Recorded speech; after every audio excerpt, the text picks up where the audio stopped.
Hailing frequencies are open. Hello, everybody, and welcome to Clear Skies. Oh my god!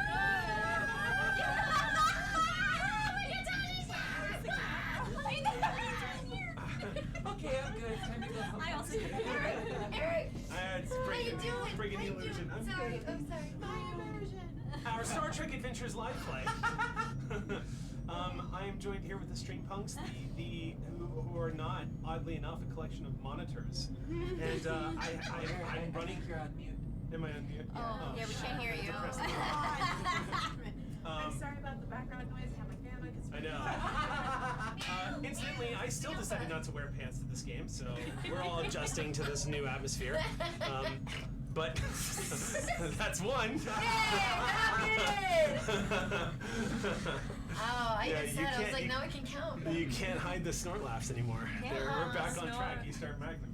So we're starting in just a few minutes past when we had planned on it, and as a result, some of y'all may have already started getting dinged with the announcement that we just launched. Ooh. So we're gonna start tonight's announcements off with the announcement that merch is now live for the Stream Punks. Oh my gosh! You can get our merch at the streampunksrpg.shop, I believe it is. the link that's in chat. The link that's in chat. Now. Yeah. Don't, or check our Twitter account too. If you are a member of our Patreon, if you're one of our supporters, there is a discount code waiting for you in your inbox. So definitely check it out before you head over to the store.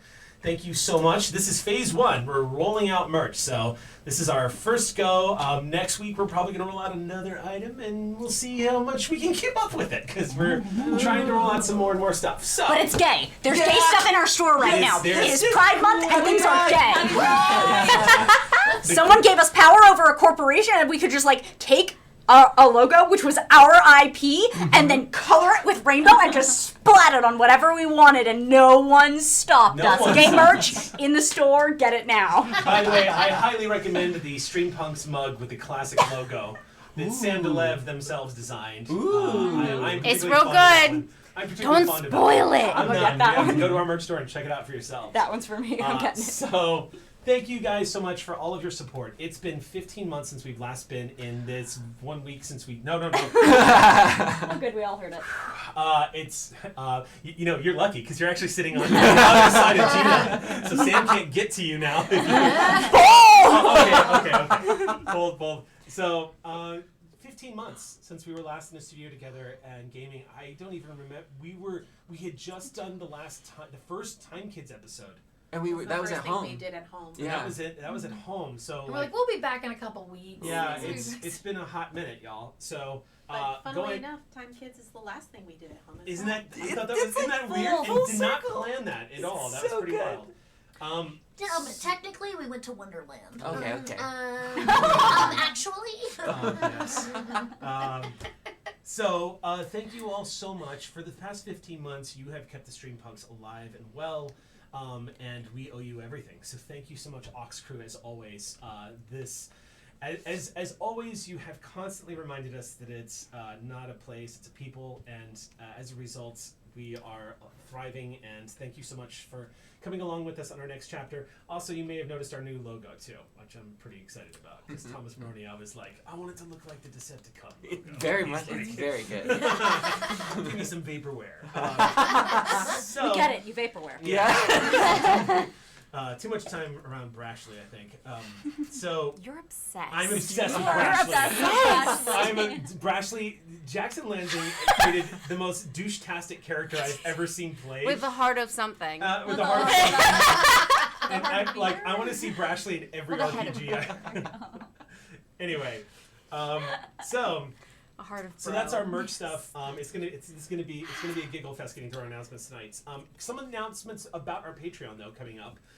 The big announcement is, as you might have seen from the emails that went out to our patrons, we're about to start initiating phase 2 of.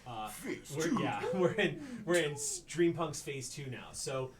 What we're about to start doing is undertaking a huge revamp to the Patreon, and this includes revamping the reward tiers and even doing some show announcements in the near future, as well as you're going to start seeing more content pop up on the Patreon as well, some more video content, which will be a lot of fun. So stay tuned for announcements on that. We also can announce that we have that a short shot episode of Alien Colonial Marines which is going to be coming up pretty soon. The cast announcement is going up on Patreon tomorrow, and it's gonna surprise you. It's good stuff. I think you're gonna like it. So stay tuned for that. And that's all I have for group announcements. For personal announcements, before I hand it off, and I'm so not used to doing personal announcements, but Gax Pack on Saturday. Yay. If anyone wants to watch our group just stumble through a game run by Jason Charles Miller as we threaten the life of every NPC and explain to them how just fruitless and pointless your life is, and mock them for not if you want to check it out, it's pretty funny. Viv, if you just want to watch a small kobold played by Vivka threaten to devour the liver of everyone we come across, That tracks. Sounds wholesome. it's great. I highly recommend it. It's great. Nice iron content. So that's on Gary Con Live's Twitch channel at 5 p.m. Pacific time on Saturdays. Next announcement, I'm handing it over.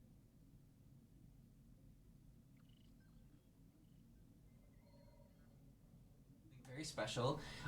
Normally we have our D&D game over on that Bronze Girls channel called Shikar, and we are in between our sessions right now where each of our characters are leveling up, so she's doing special one-shots. So tomorrow it's my character's one-shot, so it's one-on-one with Jasmine, and we're going to be on the front page of Twitch for Pride Month. So we need your help in chat because that's kind of scary. Why? I thought Twitch was a totally healthy, non-toxic atmosphere. That was just, okay. It can be. It can be. Thank you, mods. Thank you, Thank you, Oxford. Mods. Thank you, Oxford. But anyway, I'm very, very excited for that. So that'll be at 6 p.m. Pacific time tomorrow. Awesome. Okay, cool. I'm hesitating because I'm just gonna see if you're jumping in, but we're good. Actually, I do it. I knew it. Because beforehand, I was like, I can't actually think of anything. Okay. But actually, I do. For all of my East Coasters out right. there in New York, I have a gig in New York. I forgot. I'll be back for Clear Skies that weekend. July 10th, I am singing with a Meatloaf tribute band. Still. Again! Again. Yay! They pulled me back in, and we're going to be singing in New York somewhere. Look at my socials. I'll have all the details, the time, the place. At least I know the date. Yeah. And then other things I can't announce yet. There it is. Yeah, always. Oh, but I we're was back. like, oh, I have something. Two. All right. Mute myself. Thank you, Bonnie. Aki. Hi everybody, really excited to announce that tomorrow starting at 3 p.m. PT, I will be part of a team, myself and Colin Kelly. We are going to be hosting a show called RP Game Changers over on IndieCade's Twitch channel, where we will be playing a lot of indie tabletop RPGs DM'd by the actual designers themselves. It's part actual play, part like fireside chat. We're starting tomorrow with Business Wizards. Business Wizards! Yeah, it's going to be super, super fun. I don't, like, we have both of the designers coming into play, myself and Colin, as well as our guest Trevor Adams, who will be playing as well.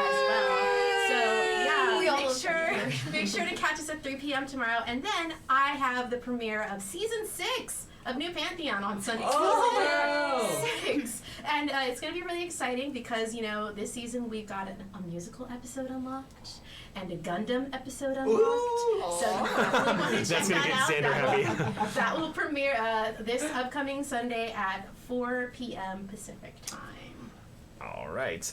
Before I hand things over to the last person with announcements, I wanted to just take a moment real quick because there are some people that really, while we have been streaming remotely and on our personal Twitch channels, who have been really carrying a hell of a load for all of us and just helping us move forward. So I want to give a huge shout out to Chandra. I want to give a huge shout out to Meaning of Night, to Librarian Liz, to Calisto. I want to tell Kung Fu Panzer, Mitch, and Kato and Az, we miss you terribly, and we know y'all are really super busy. But I just want to thank everybody so much. Our mods, they really are the lifeblood of everything that we're doing. So please support them in chats. Toss a coin to your elder mod, for God's sakes. They're fantastic. We love you guys. Thank you so much for doing all that you do for us. I will now pass things over to one Sam DeLeff. Yes, I am not just in space. Sometimes I am on the Earth planet, being a very human person. If you want me to be a human person on your QueueTimes, you can catch that for the premiere of season 3. There, I did it. Of Power Play, Hey. which comes back this Sunday, 5 p.m. Pacific time. Yay. The consequences of our actions begin. You never expected. I don't! I'm a surprised Pikachu every time! I know it's coming. It's coming. It's gonna be terrible. That GIF is such Sam energy. I will never look at surprised Pikachu the same way ever again. Like Pun Husky. Yeah. But no, for now, I get to be in space. I get to be on a ship. I get to have a crew in a hole. Well. But I also get to do this. Oh. And we can't mute ourselves, and I don't know if I like that term. My God, there's a mute button after all. No, like as we're all talking and I'm like reacting, I'm like, oh, I shouldn't I clap or make it. I'm like, oh, they'll hear it. You Yes, know, like yes. instead of like when we're on a Everyone screen. This is Everyone. yes. That is So- correct. We can't shitpost in chats anymore. I know. We would never. Always. Yep. But for now, we get all this chaos. And I'm excited. Let's go ahead and start tonight's episode of Clear Skies.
Xander, I'm just saying the next time you get upset at Aki, eating them is not the solution. I'm so hungry. We literally just got back. I'm sorry. I don't know what happened. That was. I've never seen someone unhinge their jaw like that. That was. Quarantine's Didn't been hard on even leave the his jewel. appetite. That Happy was just Pride. unbelievable. I know our ambassador's a snack. Yeah. A whole snack. So. He'll be back.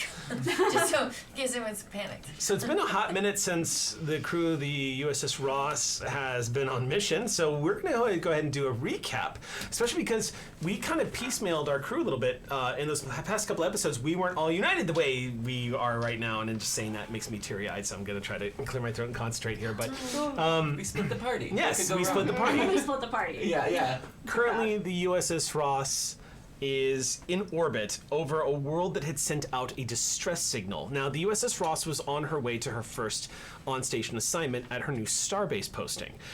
It's important to note that at this period in the USS Ross lifespan, she is no longer anchored to a single starbase. She is reporting to a starbase, but as of right now, she is on detached service. She moves around and goes where she is needed. Currently, she is operating in the Alpha Quadrant. It's been a hot minute since we've revisited all this, so I'm just going to refresh all of us. Please. This is also helping me. Yeah. It's also helping me remember where we were in the galaxy right now. But the yes, that's right. We'll get to that. Whoops. I keep looking at Xander for like a crude joke every time somebody says the thing. I would never. I'll do it. Oh, we're not. This is what it's going to be like for tonight's episode, so please bear with us. We're just really happy to be back in the studio, so it's going to be a little chaotic, so bear with us. Crosstalk. My God, they live! Just welcome back. We'll explain the throwing up in it. We'll explain that in the break. That was God, yes. It was also determined that you guys snack. Yeah. So. I mean, I would hope I'm at least, like. So the USS Ross, having been assigned to the Alpha Quadrant, is now being sent to one of the star bases that's on the border of what once was Cardassian space and Zakenthi space as well. Y'all are kind of off. So y'all are. Oh yeah. Y'all are in the galactic west right now, in the far west. Yeah. As it stands, as y'all were on your way to your starbase assignment, you received a distress call. And referring to my notes here, Zotornus 4, if I remember correctly. Do I have that right? Zortanus? Zortanus. Zortanus 4, which is a system with a yellow star, roughly twice the size of Sol, with 4 interstellar objects in system, including an asteroid belt around the sun, which becomes very important in this recap. There is a second asteroid belt as well. There is a micro Class D planet, which is a rock world, and it's just kind of a lifeless rock in space. The other one is a gas giant, but Zortanus 4 is a Class K planet. It was habitable with environmental systems. The average temperature is about 85 degrees. It is a planet that is being considered for full terraforming. Right. Now, this planet did have some history. It was considered for full terraforming, but what y'all have discovered is that came to a stop when the Dominion War happened, because this was close to the front lines, the Dominion War. In the waning days of the Dominion War, this system became something of a conflict zone. The colony managed to skirt by relatively unnoticed. The Dominion didn't take any particular notice, at least that's what y'all thought, but as it turns out, the sensor disruption caused by one of the asteroid belts here, turns out, historically, was used as a stealthy staging area for Dominion ships. Now, if you remember, there was an Akira-class starship that engaged Dominion warships in this system. In that battle, back during the Dominion War, stray Polaron torpedoes fired by the Dominion warships apparently made their way onto the surface of this world, and the colony had no idea that these dead warheads had impacted on the surface of the planet. Now, as the colony grew up around and started developing after the Dominion War, you received this distress call because apparently their environmental systems failed. This was important because the environmental systems is what kept the colony healthy. A Class K planet is somewhere you could certainly live, but not without life support. As a result, the colony has gotten sick. Members of the colony are being infected by these native spores that are very dangerous to breathe in. As a result of that, some of the members of the colony have died. Some of them have been hospitalized. It has a very quick movement period where this sickness kind of has a pretty brutal mortality rate. And the mortality rate on this is attached to the fact that up until just recently, there was no known cure or vaccine to stop the spores from running their course. You're welcome. That is one aspect of what's going on. What's been revealed so far, and as much of a snapshot as I can give it, is that they discovered that these Polaron torpedoes were in fact dormant on the surface of the world, and that there is a pirate involved in attempting to remove the warheads for gain? Nefarious reasons. Wanted to get the warheads himself. He hasn't been completely forthcoming, but he has hinted at a few things.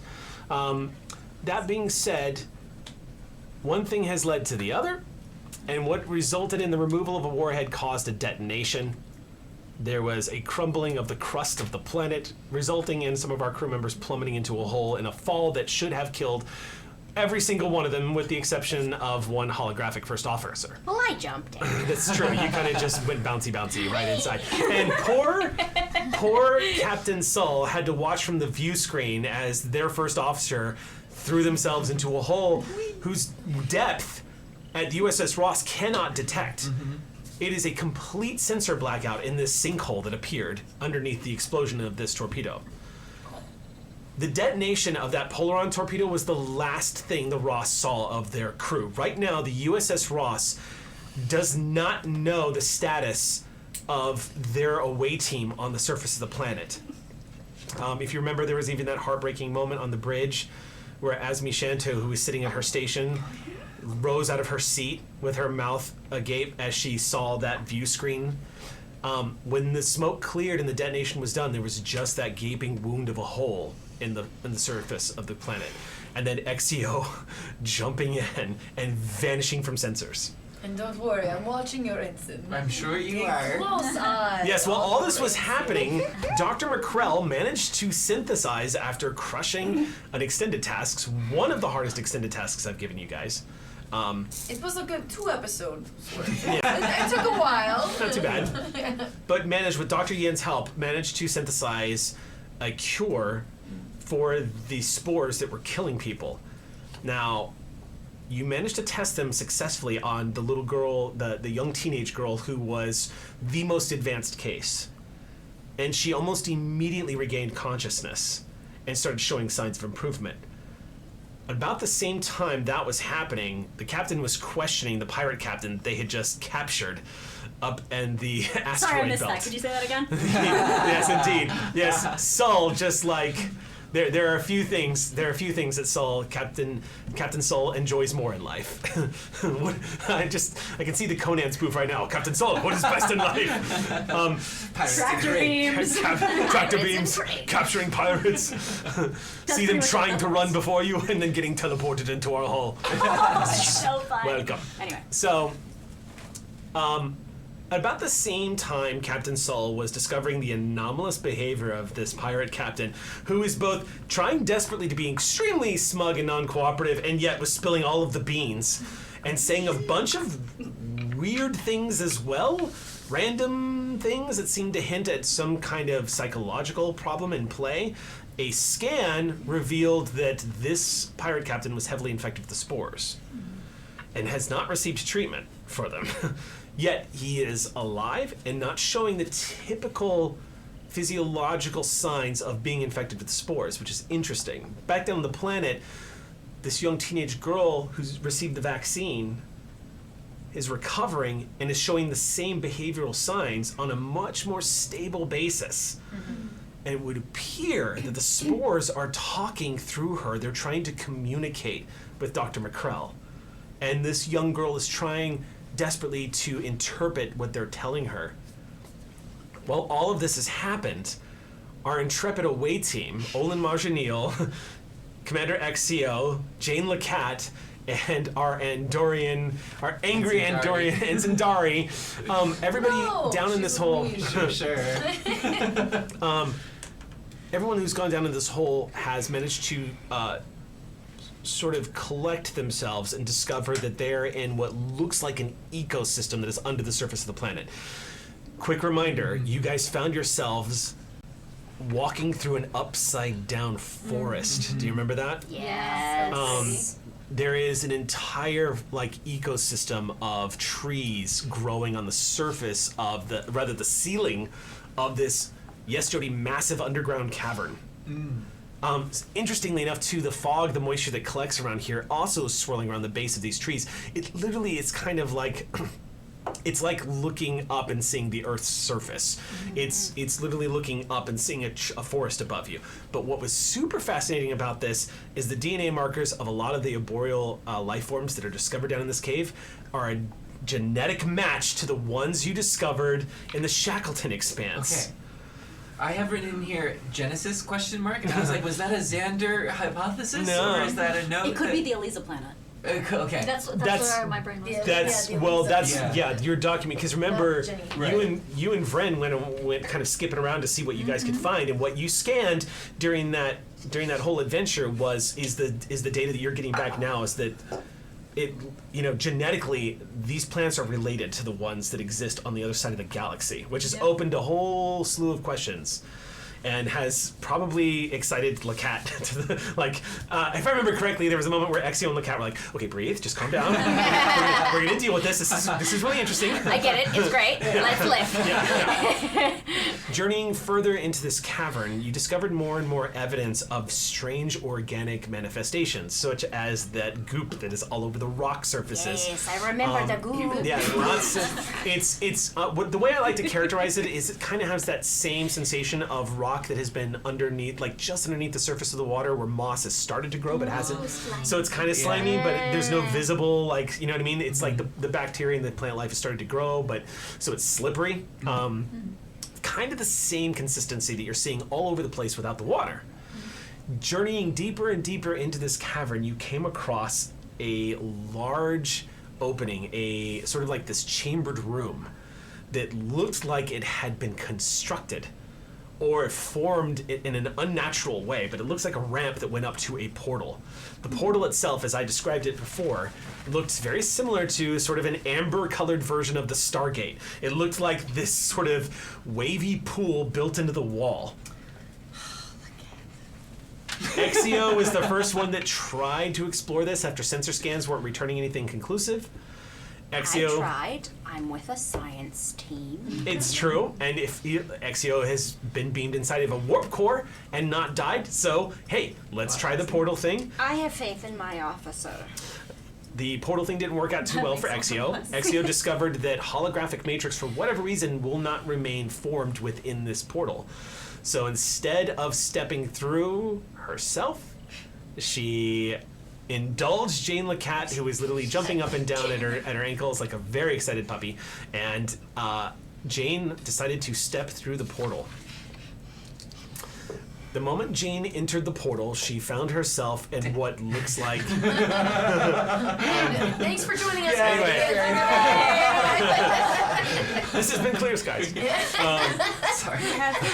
Welcome to my dome. I gotta dive in. Everybody's got to contribute. I'm telling you, this is what it's going to be like tonight, so you're just going to have to bear with us because we are so excited to be back here. It's going to be a lot. Sorry, y'all. This is my first live game in 15 months, so this is... Same. All My right. games are dead. So, Jane walked through the portal.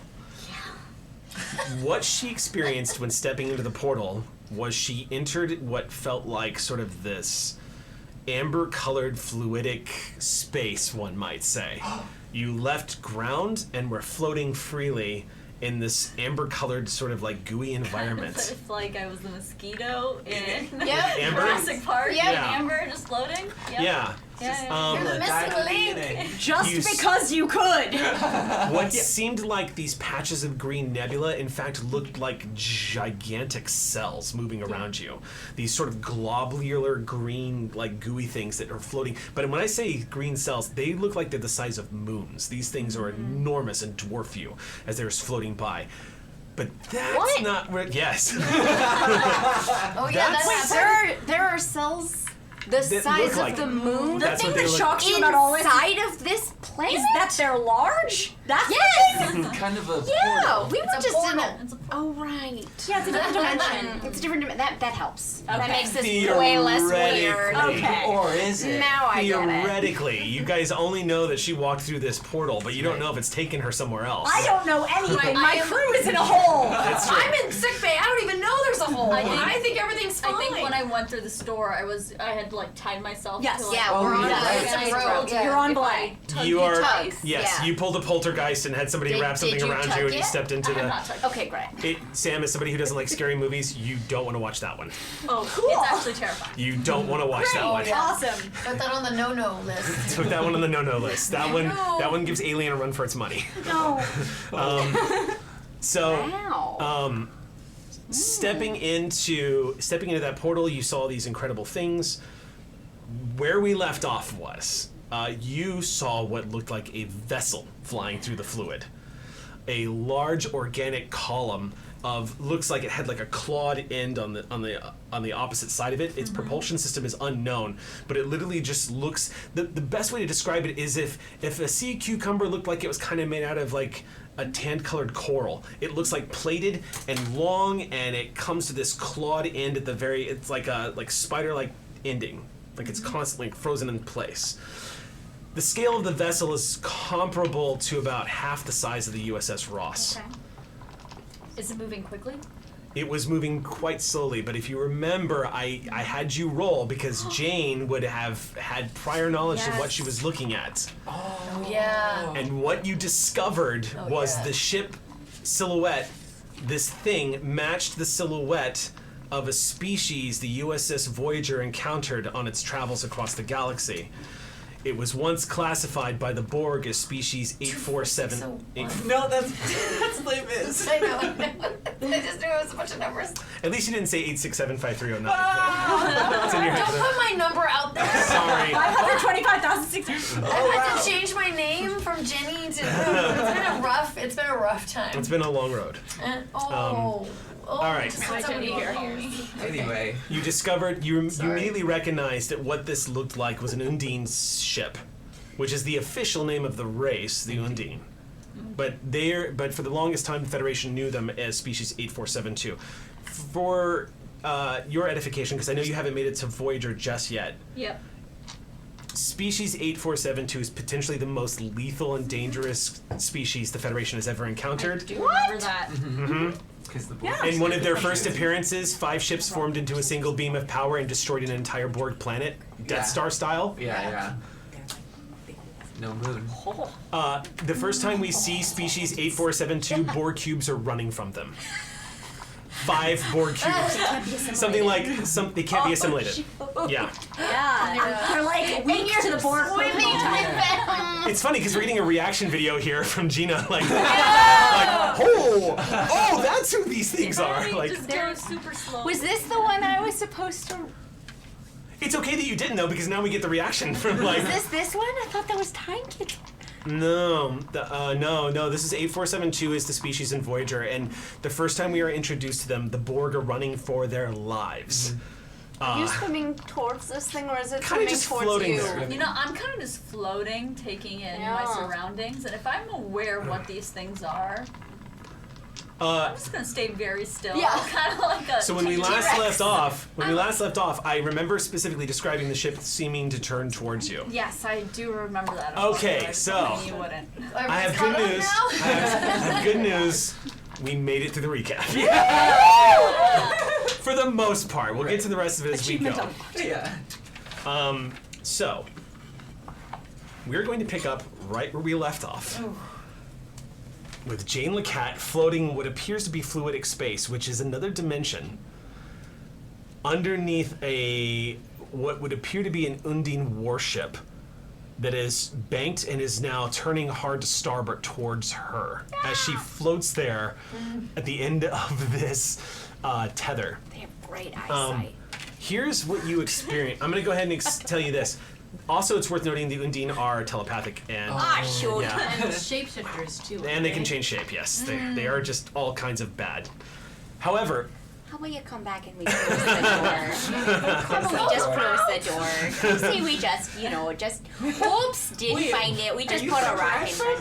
Yeah, my translator also broke, and I just. Oh my gosh, mine too! oh no, it's a ship full of it's a ship full. I almost called you Zadis again. Ooh. Every time. That's a throwback. I know. We're the USS Cheddar. Yeah. Anyway. You just reminded me so much of Oh, Martha Plimpton's character in Goonies. really? In the moment where Brad moves the rock and her character goes, Bran, God put that rock there for a reason. and I don't think we should move it. move it. Exio's the square. Yeah. Always has been. I said go for it. I mean, Exio can technically take whatever shape she likes. Yeah. You could be an Undine if you wanted to. We could probably con our way through this situation. Are you in? I'm not telepathic. I think they'd know. You're stressed. Do you remember when I tried to do this last time and then a Gordon had to just smell me and I was like, ah, shoot. There are limitations, yes. Plus, she can't go through the portal. I can't go in. I love my favorite part of this whole cross-talking chaotic conversation is watching you stress Sam the fuck out. I don't know they're alive. Yeah. I don't know one of them's in fluidic space. Of all places. Of all places. All spaces. Who's the third with us? Well, okay, so we're getting to that because right now Is it Daria? it's Dari's with you. Okay. Dari's giving you guys She's back up. fine. So, Lakat, Okay, yeah. we're gonna start you off. You're hovering at the end of this tether in fluidic space. The enormity of a vessel of this size. So, the Ross is a scale 6 starship. That would put this at a scale 3, which means it's about the size of an old school Klingon bird of prey. This thing is quite large. And as it's moving towards you, the moment you have it all kind of happens in the same moment as you register what this thing is, but it disappears. You watch it go, and it doesn't just blink out of existence. It looks like an old painting gets smeared across a canvas. Okay. And you just see it wipe suddenly in a strange pattern. It looks like if somebody had taken their fingers and just dumped a bunch of colors into clear water and then ran their fingers through them slowly. And you just watch the ship just... Someone power washed the ship So away. is a power wash or so from what I know of the species and of like their technology, whatever, does this seem like they are moving to what their version of like warp speed is, or does it seem like or is this Good questions. Yeah. Very good questions. To travel or camouflage. Yeah, I the term feel honestly. I feel like Lakat would definitely have a sense of that. Give me 1 second. Yeah. And also, I think I could be incorrect, but I think my tricorder is out of commission, right? Like didn't it like don't If I remember One correct- of them did, but I believe we had Or did I mine go and into- Dari's, I believe. Yeah. Yeah. But I don't know if I it's don't know if working we're in way there. through the Here's what I'm gonna do. I'm gonna ask you to roll. Ooh, a roll. Yeah, we're gonna roll. So break out the dice. Let's see if we can get some momentum generated here. Oh, Yeah, you know what? that would I actually didn't. be super You helpful. know what I didn't do? Let me pull my thread out. 2. You know, it's okay. You don't need No, that. I think we're good. I can't become an eggplant, so at least we know he won't Eight. get there As with far that. as we know. Not with that as far as you 10, Whoa! 12. Is that the eggplant? Yeah, what was this part? Gina, It was the the goatee in eggplant like a flapping. minute. It was the purple eggplant flapping, but then I decided to become it myself. Be the eggplant you want to see in the world. Yeah. Be the eggplant. That's gonna be our next piece of merch. No. Don't tempt me. I have too much power. I know. I told Sam, I was like, make whatever you want, and And then I did. they did. All right, so I'm gonna have you roll.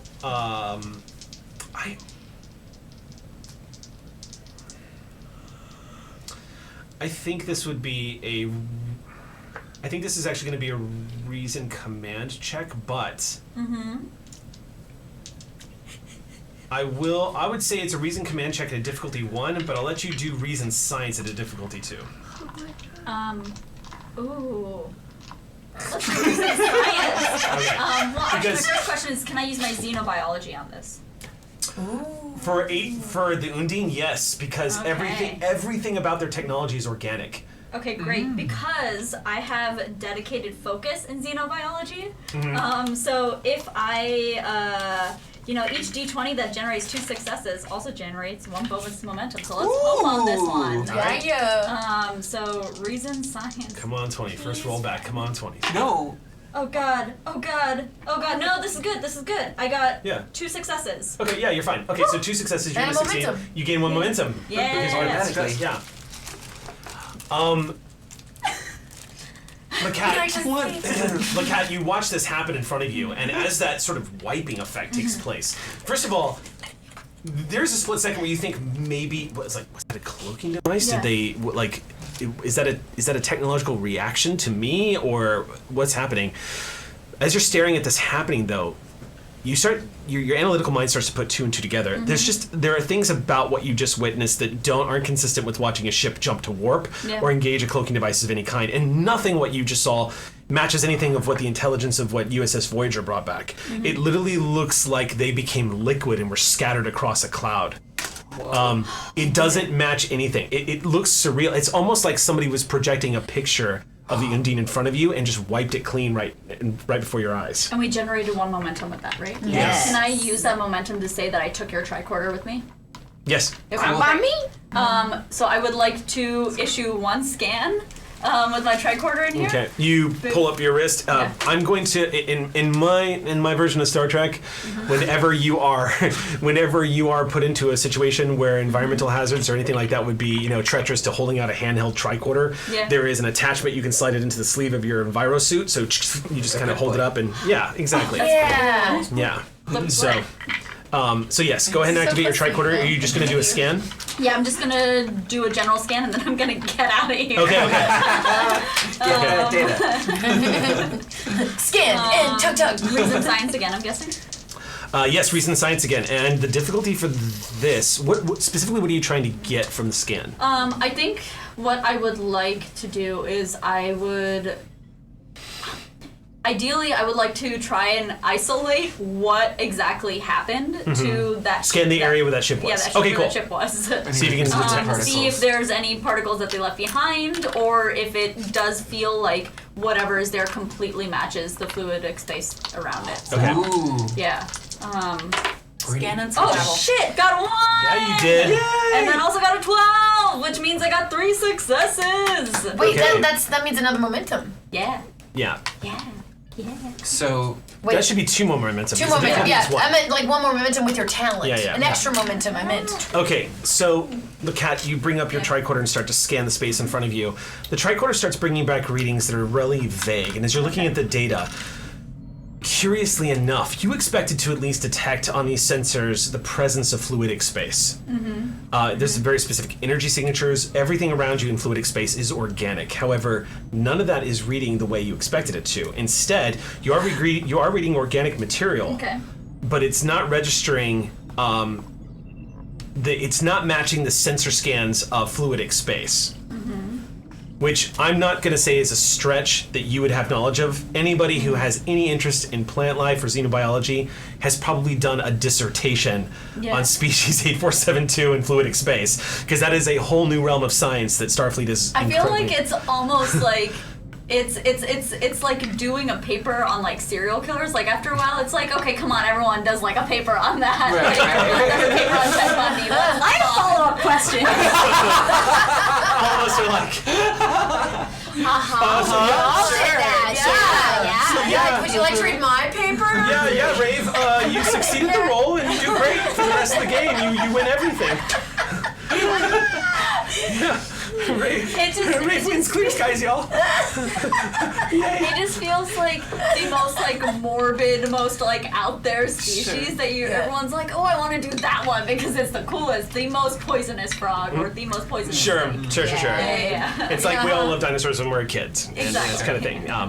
So the data that's coming back doesn't match the energy signatures of what you would have expected to see, at least heightened energy signatures of fluidic space. Instead, what you're reading is more of what looks like you scanned on the inside of the cave, which is not native to fluidic space. Yeah. You're also detecting the presence of a life form that is approaching you.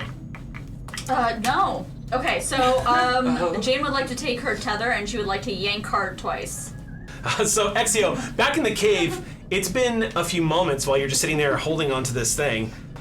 Dari is looking around, and Dari raises her phaser, and she goes, "Hold up, I think someone's coming." Yep. Dari immediately goes down on one knee and holds up her phaser and waits, and a few moments later, you hear the sounds of someone merging from the other side of the cave. Maybe we wait to fire, as we know we have allies in this cave. I haven't shot anyone, Dari says. I'm set to stun.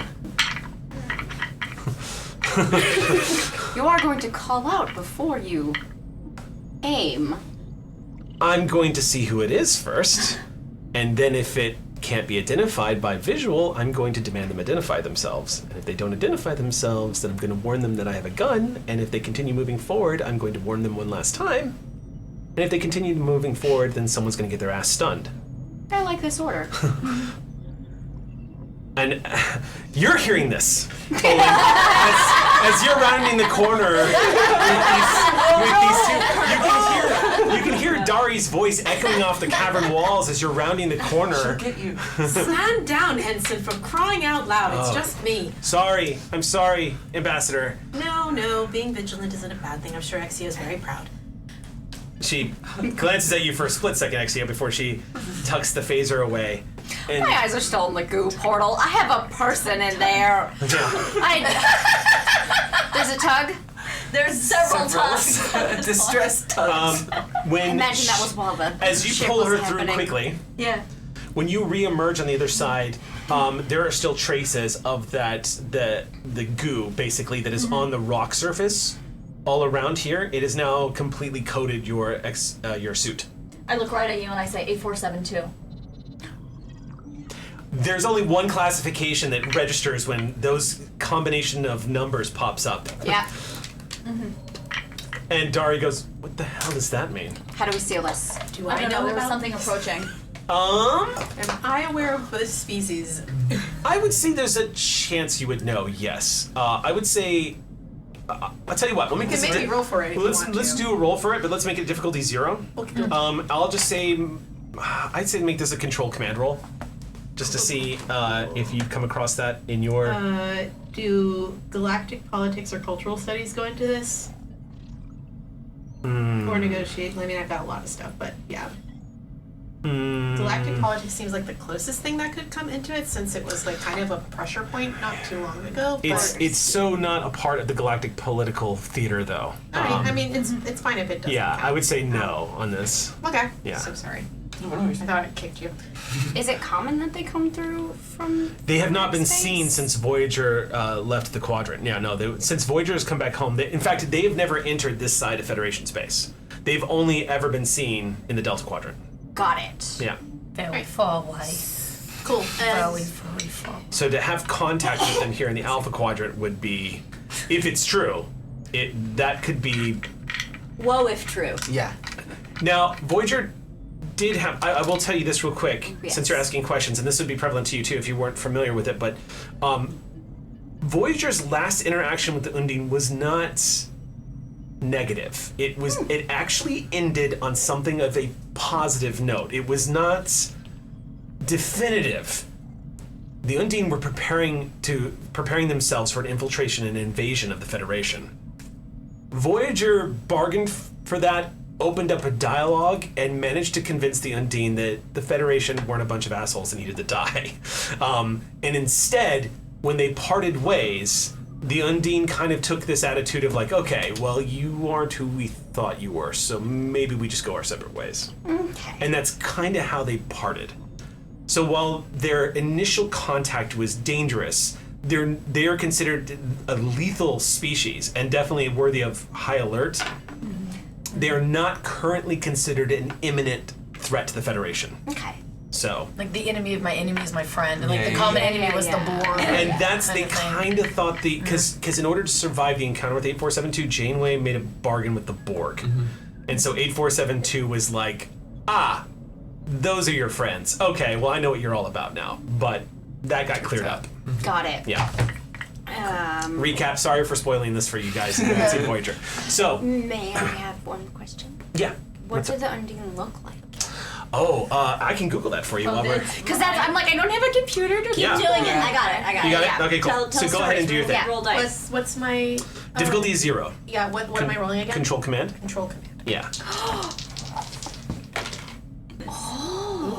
Okay. Very Just sexy, one right? success. Okay, so you get a momentum, you're Yeah. going to succeed. Very sexy. Yes, you have heard of the Undine. They are known as species 8472, and you basically know what I just told Gina, is that what you remember back from your galactic studies when you were coming up is that it's possible the Federation might have contact with them again, especially because now the wormhole and the contact with the Dominion, like the galaxy is opening up slowly to the Federation. And the Alpha Quadrant is no longer, the Alpha and Beta Quadrants are no longer the only neighborhoods in town anymore. So, you have a base like knowledge of what they are and how dangerous they are, but you also have the base knowledge of, according to Admiral Janeway's report when she was still captain of the Voyager, seemed to be an amicable parting, though the Undine did specify that it was sort of just like it wasn't there was no promises of friendship in the future. It was just like, let's just go our separate ways kind of attitude is the way she's kind of described. Kind of just like, all right, cool. You're not who we thought you were, so we're gonna. So you do have that Tenuously information. amicable. Yeah, that's a good way of putting it. Cool. Thank you. Mm-hmm. I think that when Olin hears Lacat say that, their brow furrows and they kind of move forward. They kind of make sure to deposit their charges like kind of in as safe an area far away from the portal. They cast a glance at Zendari. I think I might be needed over there. Do you mind looking after our No, not at charges? all. Not at all. Quick recap, because that's something I just want to update the audience on. If you remember correctly, the leader of the colony is currently down there with them with his son. The son was taken hostage by the pirates. There was an exchange that was trying to be made. The explosion happened. During the explosion, Yomti, the head of the colony, his enviro suit was shattered and he is now infected with spores. So he is on borrowed time, so far as y'all know. He's in sick bay? No, he is at the bottom of the hole with him. Yeah. Originally, we came here trying to find a way out. Right. Yeah. Have we done any? Is it possible we can do some work on the comm system, on one of our comm badges to see if we can at least reach McCrell? Dari says that's something I could definitely try. Yeah. I know that Dari has her own, but Olin offers theirs Okay. as well, like just in case they need to try more than once. Click, you pull it off and hand it to Dari. I've got Dari's stats in front of me, so Dari is going to try to do what Dari does, which is jury rig the crap out of something. I was sitting here wondering what was so odd, and it's my tail. I was like, what is wrong with these chairs? And I realized that I haven't worn this coat since we were all back in prison, and so I haven't sat on it in a while, so. You sat on your tail. I sat on my tail. I was like, this is weird. It's like something's. Okay. Sorry. She's jury rigging. She's using engineering. She's using a comp. This is a classic Star. This is like a classic Star Trek. Yeah, using the trope. combat Is for- is It's like a MacGyvering platform. yeah. Let's see. She can try to choose. Okay. I'll let the roll determine how well this works instead of limiting it. I can. Oh my god! I just realized. I just remembered one of Dari's values. I can turn one thing into any other thing. Yeah. So I'm gonna go ahead and have Dari burn a value. You're going to take a point of momentum. Do you? Okay. Yes. Cool. Yes, I'll spend a please. point of momentum. I'll give myself. Two. All right, cool. I'm gonna set the difficulty of this. Let's make it challenging. We're down here. She's Nice. using some jury rigging. She's jury rigging a comm badge. She doesn't have her tools with her. She didn't bring the kit? I had one instruction. The kit is no. She didn't bring the. Oh no, she did have her kit with her. It is not in the bottom of the hole Right. with her because it was being used to remove a warhead. Gotta get the kit. Might But be in sick bay. Yeah. That thing got blown up. Okay, I'm gonna set the difficulty at 3. I think that's good enough. These are. No, I'm gonna set it at 4. Set it at 4. All right, here we go. We've got two successes. Last time we tried to communicate, it just fried it, so this should be pretty hard. Oh. But there's 2 auto successes on the board from the value. And she rolled a 19 and a 19 and a 4. So she That gains gets us. she gains 4 successes and nails it. There we go. Because all you right. value. Yeah, But Yeah. but I'm gonna spend a point of threat and say that it's gonna take her a few minutes to do this. So I'm gonna she starts looking at this and goes. She's like she looks at the thing and she goes, yeah. Yes, actually, I did something similar to this graduation night. I think I can work this out, but I don't know what kind of interference we're up against down in here in this hole. I think at this point, just trying to get a hold of Dr. McCrell has to be the top priority, so that at least somebody on the service can communicate up to the ship. I'll see what I can do. If nothing else, short range has got a better chance than trying to reach the Ross. Oh, for sure. So she goes to work. I have reason to believe that the Undine have been in this room before. The substance we've found on the rocks is the exact same substance I scanned in fluidic space. So it's very possible that they could be coming through that door any second now, because it's possible that they've done it before. Why? You want to talk to them? I agree with Exio here, I think that we should try and seal up the door. I mean, I'm not particularly itching to talk to an I'm not prepared for that if there's a way to seal it off, but were you threatened or harmed in any way when you were in there? My only real piece of intel on them is that they're not necessarily adversarial towards us. I don't trust them. But then again, what do I trust? Trust me. Bigger I question have. is this the context in which they would be hostile? Can I just do a database check of everything I know about fluidic space? In the meantime, I want to kind of grill Lacat on like everything that she saw in there. What exactly did she Okay. see, so that we can get the information, like the big green Yeah. blobs and stuff like that. So, as Lacat is expediting and like telling you all of this information, Exio, everything that you have at access to your database is frustratingly vague. Fluidic space is one of the more unknown aspects of the universe. Federation has almost no intelligence on fluidic space, only that it is a separate dimension, very similar to the way perhaps the mirror universe functions. It's its own sort of thing, but it doesn't seem to be intimately connected to this or reflective of this universe. So it isn't like the mycelial network where like it's In all truth- connected, or In truth, the mycelial network seems, if our reality is like skin, the mycelial network seems to function like veins underneath the skin in many ways. Fluidic space doesn't have any apparent connection or any evidence that it's connected to our universes. It just seems to be where the Undine exists. The Federation knows very little about fluidic space. It is... when it appears, does it normally appear like a little goo puddle? No. Okay. No, this is the first time it's ever been experienced like this before. Interesting. Yeah. Okay. So we don't know how to close it. We just know that it exists, and sometimes it's now a goo puddle. You don't necessarily know that it exists because as I fed Jane information that stated that the interior of that portal did not read with the same data reads out as fluidic space, but instead had the same data readout as the organics inside this cave. The whole thing could have been an illusion. Oh, right. Perhaps something your brain created that you would understand. Let me continue. I'm sorry, I don't. I'm not there. You're not there. You're not there. I know. You're not on mute. I said we can help each other. Quick, three of us hypothesize out loud at each other as quick as possible. Yeah. There is a life form coming forward.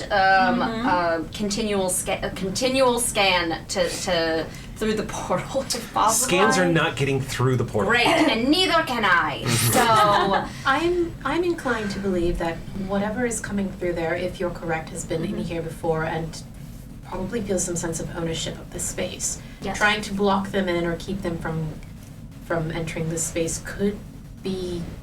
Could actually and antagonistic. Yes. Antagonistic.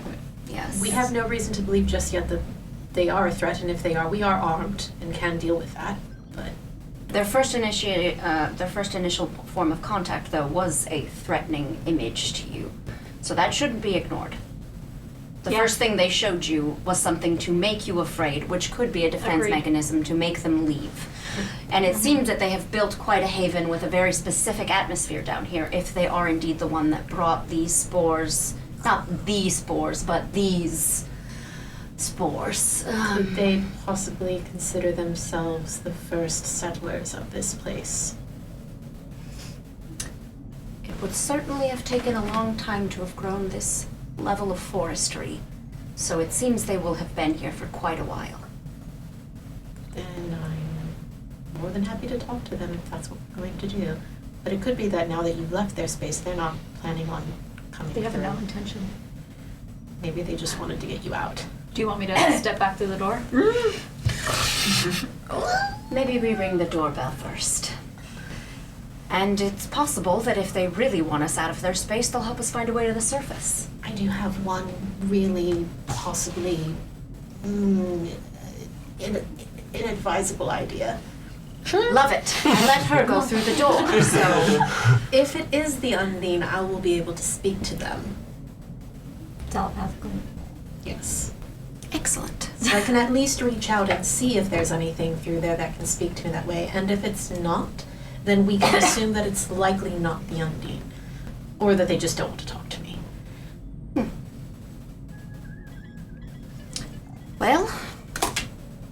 Can you sense them through?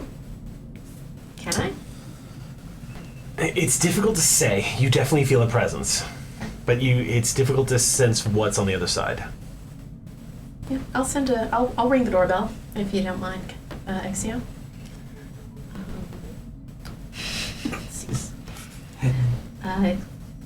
To whoever is approaching the door, we apologize if we've disturbed you. We're not here to cause you any harm, but we are curious as to who you might be.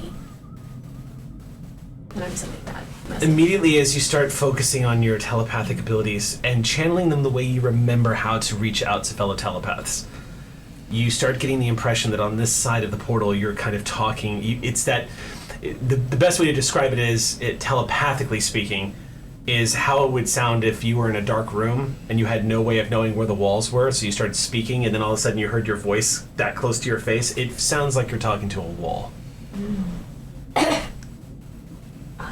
It's not getting through, but I don't think that's because it's not possible to communicate with them that way, if that makes sense. There's interference happening. Either there's interference or someone's pretending not to be home. Yes. All right. Our first priority is the refugees in the cave. I have Ensign Dari working on the comms to see if we can't get a hold of Dr. McCrell. Yes. We know we cannot get to the surface through this, so we just have a faster clock to get out. Is there anything past? Is this like a cul-de-sac room with the portal? Is there any Is it dead end? If this is fluidic space as you surmise, perhaps if we can speak to them and get them on their side, they can send us where we need to go. I think I need to go back through the door. You? I'm not letting you go in there. The very definition of ambassador is... I understand that, but I think she's saying it's a security risk. But Of course. also just like a personal friend risk. I don't. Well, I'm not entirely ecstatic about you going through either. Yes, but I've already been through. And tugged on the rope. I say no one goes back through. We have communications currently being worked on by Ensign Dari, and if we get word to the top, that's all we need. If it never comes through, we never have to worry. I don't feel like going and kicking around on someone's lawn that doesn't want us there. So if they've successfully scared us away, let them believe so. They're leaving the door closed. Let's leave. Understood, Exio. Understood. All right, how's communication going? Dari goes, this is going to take a couple of hours. Ah. Grab a rock, Ambassador. Don't feel like leaving the door, but I don't want to go through it again. I have a rock. What Oh, I was suggesting you sit on Take it. a seat on the I also was confused. I got you. Grab a rock. It's like, I come to the door, just You might need a bigger rock. In that case, I think I'll go and keep the little one entertained. I would like to roll more scan if possible. Okay. So I have now been into fluidic space. I now know that it matches some of the slime that I've seen on the rocks in here. I would like to try and do another scan on these rocks with this new information that I have, in the hopes of seeing, like, can I get like a timestamp on how long this that slime has been on that rock? Yes, you probably could. Yeah. I would say that's a reason science check. The difficulty of that would probably be I would say 2. That's a good idea. Perfect. Can I use my xenobiology focus on it? Yes. Take momentum. Get an extra die. Oh yeah, let's do it. Because I'd also like to use dedicated focus if I get Jesus. Okay, well that's still 2 successes.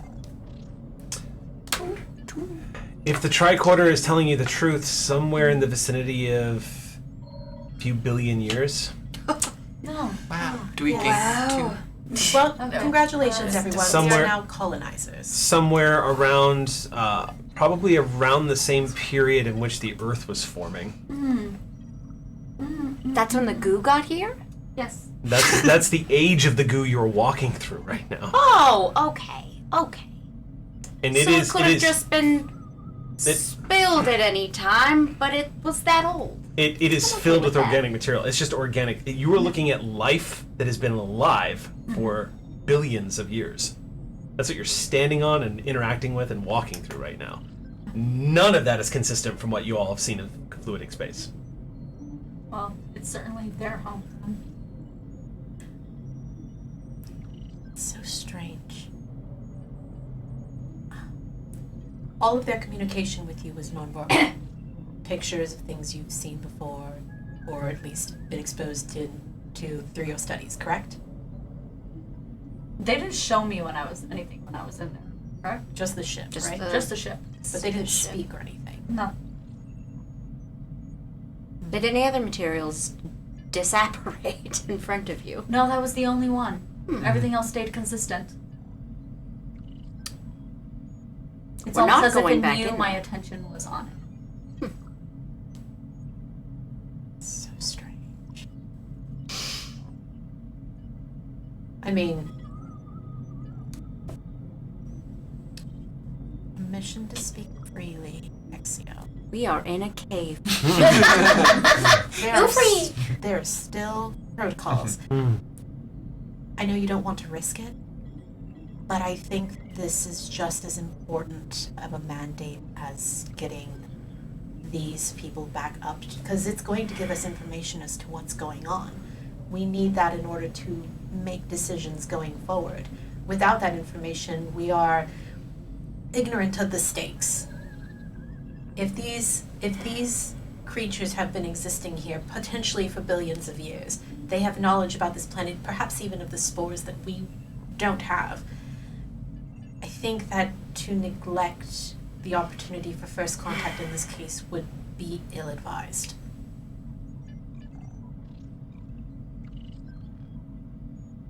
Though not first contact,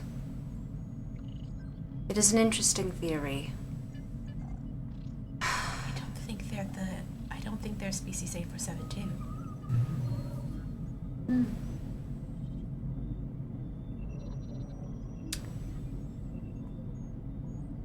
You want to find out what else lives in the X space.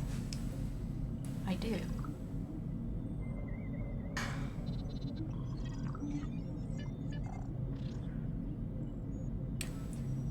We have a few hours to think about it.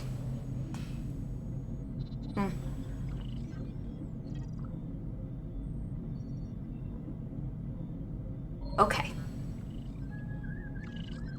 I would like for you to spam messages to them through the portal for an hour of warning. The less spooked they are, if they are friendly, the better. We have 2 hours, 1 hour of preparation,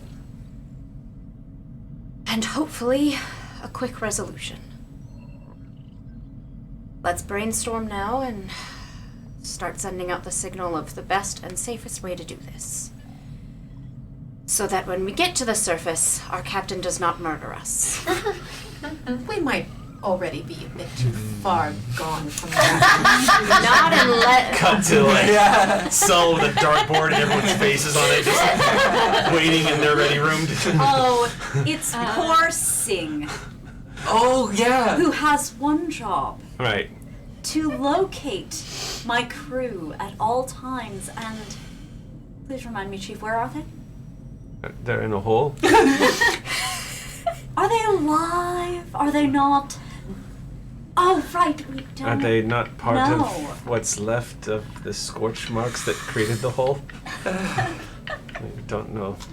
Right, and that's the thing.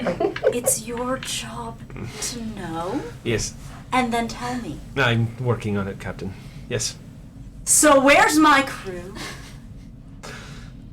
Still, theoretically, on planet side, Captain.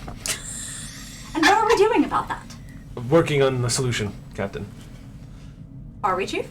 Yes, we've got the transporter buffers that we've been working on that we're going to get planet side with the triage unit as soon as possible. Yes. And Dari should be able to help us with that. She's down in the med bay with the doctor. McCrell's looking after her. Should be working on it, so you've spoken to her to coordinate finding my crew in the hole where the combat is. She was beamed down there just a little over an hour ago with the materials. And I trust McCrell. She would never tell me a lie. McCrell's trustworthy, Captain. I'm sure everything is great. Perhaps it is my background in intelligence, but we have this expression, trust, but verify. Find my crew now. Yes, Captain. Sing nods quickly. Aye, sir. I should take a roll right now. Okay. Oh. Uh-oh. How'd we do? Welcome back to Clear Skies. I mentioned that my crew is in a hole. So I'm just curious. Our chief is our chief engineer and his second officer currently. I think they feel bad right now. Are they feeling bad, or are they also incredibly pissed off? Because it seems to me like they're going to adopt your emotional state, which means they are now furious. So I think I remember hearing at some point, anger is a secondary, not a primary emotion. I've heard that too. Yes. So to that extent, the primary emotion under here obviously is fear. Yeah. Oh no. But that would be 20 out of the Chloros check. Woof. Okay. Yeah. So. So let's say that particular beat comes on. How many minutes of yelling? Let's roll That it. 20, that 20 triggers a threat gain, which I immediately spend to up the difficulty of any attempts to get them off planet side, because both you and Chief Sang are currently wrestling through what all of us are deeply familiar with, extreme work anxiety. Listen, I just can't handle this right now, okay? With you talking to me like that, I can't concentrate. I need to focus on one thing at a time, okay? When you're focus talking on to me, that. I can't focus on what I'm doing. Do your focus not in my ready room. Thank you. Goodbye. This is like that scene when Riker and Picard are screaming at each other. But it's like the two of you get back to work, but it is like when the captain leaves and returns to the turbo lift, and the thunderstorm has rolled past. The thunder that rolls through is the anxiety. It's not the irritation. It's both of you are having trouble focusing. But I will spare us all describing anxiety. Yeah, thank you. I could do a brilliant narration. Yeah. Thank you. 2020. We're familiar. I'm gonna place the next card on that. Yeah. There's Yes. our red flags. So the two of you are going to have to battle through that. I'm going to mechanically operate that as spinning. I'm going to activate that threat, and I'm going to cause.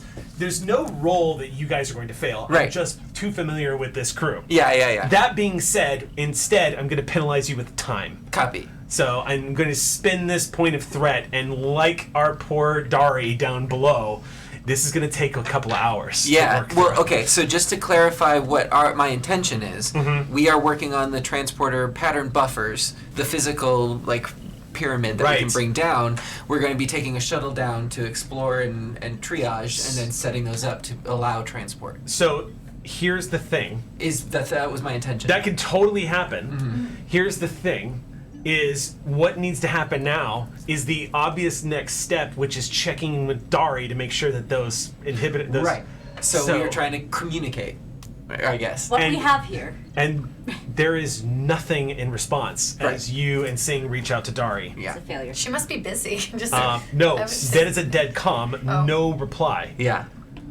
Are we getting any replies? Well, obviously not from any of the away team. Can we contact McCrell? Yes. That's the next thing that we're going to Okay. McCrell, as you're sitting there and this girl is looking up at you in the medical bed, she starts to, her eyes suddenly start looking distant for a second, like she's not seeing you, but she is recovering. You can see cognitively and whatnot, she is coming back. So it might be typical that she's a little disoriented. Plus, she just uttered the very strange phrase, "You're hurting us." Yeah. And this is, we're picking up, because right as this happens, the way this is all timing out. Real quick though, if I recall, so whenever the captain was interrogating the pirate king or whatever. Captain of the Pirate King. Lesser Sorry, I'm thinking Pirates of Penzance. It's a pilot. Okay, that long one I'm gonna count as 2. It still only counts as one. So delirious. Okay. No, okay. Correct me if I'm wrong. You sent a video of his Yes. behavior, and then I also told you about the girl saying, okay, so we did communicate already. Yeah, we right, mutually have that. I know that it is a spore Something is a effect. spore. I remember having speculated as to that they didn't know to have protective equipment when they tried to get the first torpedo. That is correct. Right. And we're So back. so I just wanted to clarify that the captain is aware. I didn't know if I Yes. imagined it or not. I was No, like planned you it in guys- my head yeah. for next episode. Yeah, that yeah. never happened. Nailed it. Yeah. Okay. So there's a chirp in your comm badge, Yes, there is. Fine. and you hear. McCrell, I think Dari's communicator's malfunctioning. Can you put her on? In Sindari's communicator badge is malfunctioning. You said Well, yeah, we can't get a hold of her and we can't find a signal. Is she there? no. Oh, is she running an errand for you? She was called away by. Was you called her away? Don't remember. I don't remember. I don't. You get to make it canon. She was called away. Oh, she wasn't with the other away team, was she? I believe they needed her. Oh, I'm remembering now. Dari Okay. volunteered herself.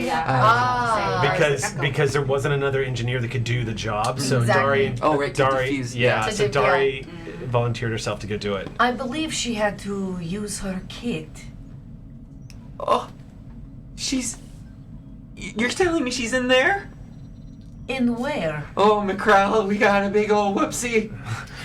Seeing who's seeing this goes, oh no! And he just puts his hands and goes, Captain is going to put us on a spit. We have to find out what to do. Okay, this means that Dari's there. Dari's in the hole. McCrell, Dari's in the hole. What hole? There's a hole There's a hole where? in the planet. There's a hole in the planet. But where? What is happening? One of the warheads detonated. I'm just repeating everything. And Did it you wa- not hear the boom? I was busy with I was a little busy. Curing a spore. Listen, Doctor, Pandemic. if you're finished with everything there, or if at least you're in a space to leave them, we need triage right away. And obviously the triage buffers are still there. I picked them up. I'm like, tell me what to do. The transporter buffers, yeah. Yeah. I'll transmit the coordinates to where you are. I'm I an don't know engineer how close now. you are to it. I can do side-to-side transport, can't I? No, I can't because I'm in a Nah. hazmat suit. Huh? No, I will be. Oh no, you when can I do go site outside. to you can do site to site in your suit. Oh, that's Was true. there interference though from the planet? Just on the hole. In the hole. Around the location of. What You're hole? Hey, but you know what? You're doing great. Thank you. That's all. You are doing great. I just need the validation. Every single I see you struggling, Yeah. and I want to acknowledge your struggle, and Preparation ain't till I'm clear. super Anyway. proud of you. I'm super proud. No, it's every time. I'm just Yep. we're acknowledging that Xander's being an A word Xander is is being restrained. said. Xander is being restrained, and we're all appreciating because of it. the hole. No. and it's depth. Oh, there he goes. Yep. It's been great. Okay. It's been great the whole episode. Send me the coordinates of the hole. Yeah, and here I we shall- go. I shall transport myself to the hole. Doctor, find my ensign. This is the drinking game now. Yeah, no, so This is my serious voice. Oh, sorry. you cannot beam to the location of the detonation Getting because close of to it. by about half a kilometer. Yes. Okay, I'm fast. Maybe. Well, yes, but are you a long distance sprinter? Like, We'll see. I have guess we can cat find out. reflexes. Yeah, however, No, let's I can- let's come back to this for a second, because all of this is this all happening in 3 different places. There are Yeah. things happening at the same time. So what is happening back in the cave right now? The Oh, hour of Dari's. preparation Yeah. and then Dari's Dari's doing that, communication but weren't you We trying were- to? we were- spamming yeah. the a So- warning message of like Okay. coming through. We're going so to communicate. basically the way Olin does this is like for the next however long that we've been given, they're not like spamming the I'm coming in, I'm coming in message. They're like they introduce themselves, they kind of talk a little bit about Yeah. their background, I where don't they think- come from. Like I'm telepathically kind of trying to sort of massage And I think the that situation. something that It's Jane an- would have also suggested is this like we're trying to leave your home. I Yeah. think that is like one Sure. of the main messages. Yeah. Friendship messages. Every time we're like But- brainstorming for an hour, and then anytime we're like, oh, add this, do this, let's figure out how to be safe. Just to be clear, though, so it didn't get lost the last time I described it. Any attempts to telepathically communicate or send anything on the other side It's is just talking not to a gonna wall. work. Okay. It's Yeah. just not gonna work at all. So if you're trying to communicate through the portal telepathically, nothing is happening. No one is hearing that. Okay. You're getting the sense that you are just talking to a wall. Yeah. So I think the first couple of minutes that they're trying, they're like, I'm still getting the same issue. I don't think anything I say on this side is going to get through. I think the only way to communicate would be to actually. Well, go now we outside. know. I believe we misunderstood originally. If they go through, I want to go through with them. You really want me to have a heart attack? I had a heart, don't you? I mean, you do. You feel, don't you? I feel, but I think feel like it that's- would be. I think this is why we make an exceptional team commander. Your inability to have heart attacks around where I'm at. Fair. Normally that sentence would have scared me, but you know what? I'm open-minded today. Okay. Honk Okay. attack. Let's get everyone prepped, and by everyone I mean just the two of you. Just This the is going to two be of us. great. All right. You know the drill. I hand you the ropes. All right. 2 hands. Who would like to go in first? Oh Wait no, for it. we are No, holding there's a- hands. Ah, okay. Double. You get it. Yeah. Okay, cool. It is wide enough the two of you could make that step yeah, through. yeah. All right. So you watch anxiously Yes. as your two crew members lock arms and, with the tethers tied to them, step through this glowing ambient liquid, this amber liquid that's built into the wall, like a suspended waterfall. They just walk through it. Immediately, the tricorder stops detecting their life readings, basically completely blank. Which is typical because every time you've tried to scan through that portal, you've not been able to see what's on the other side of it. Yeah. Wow, that must be scary and really suck for you to lose your crew and all their stuff like that. Bother.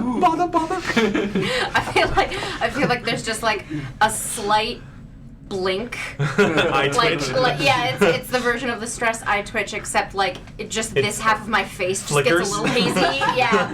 Digitizes a little bit. Yeah, Like flickers. it's just her manifesting Pixelized. stress into her physical form. So, here's what you experience when the two of you walk in.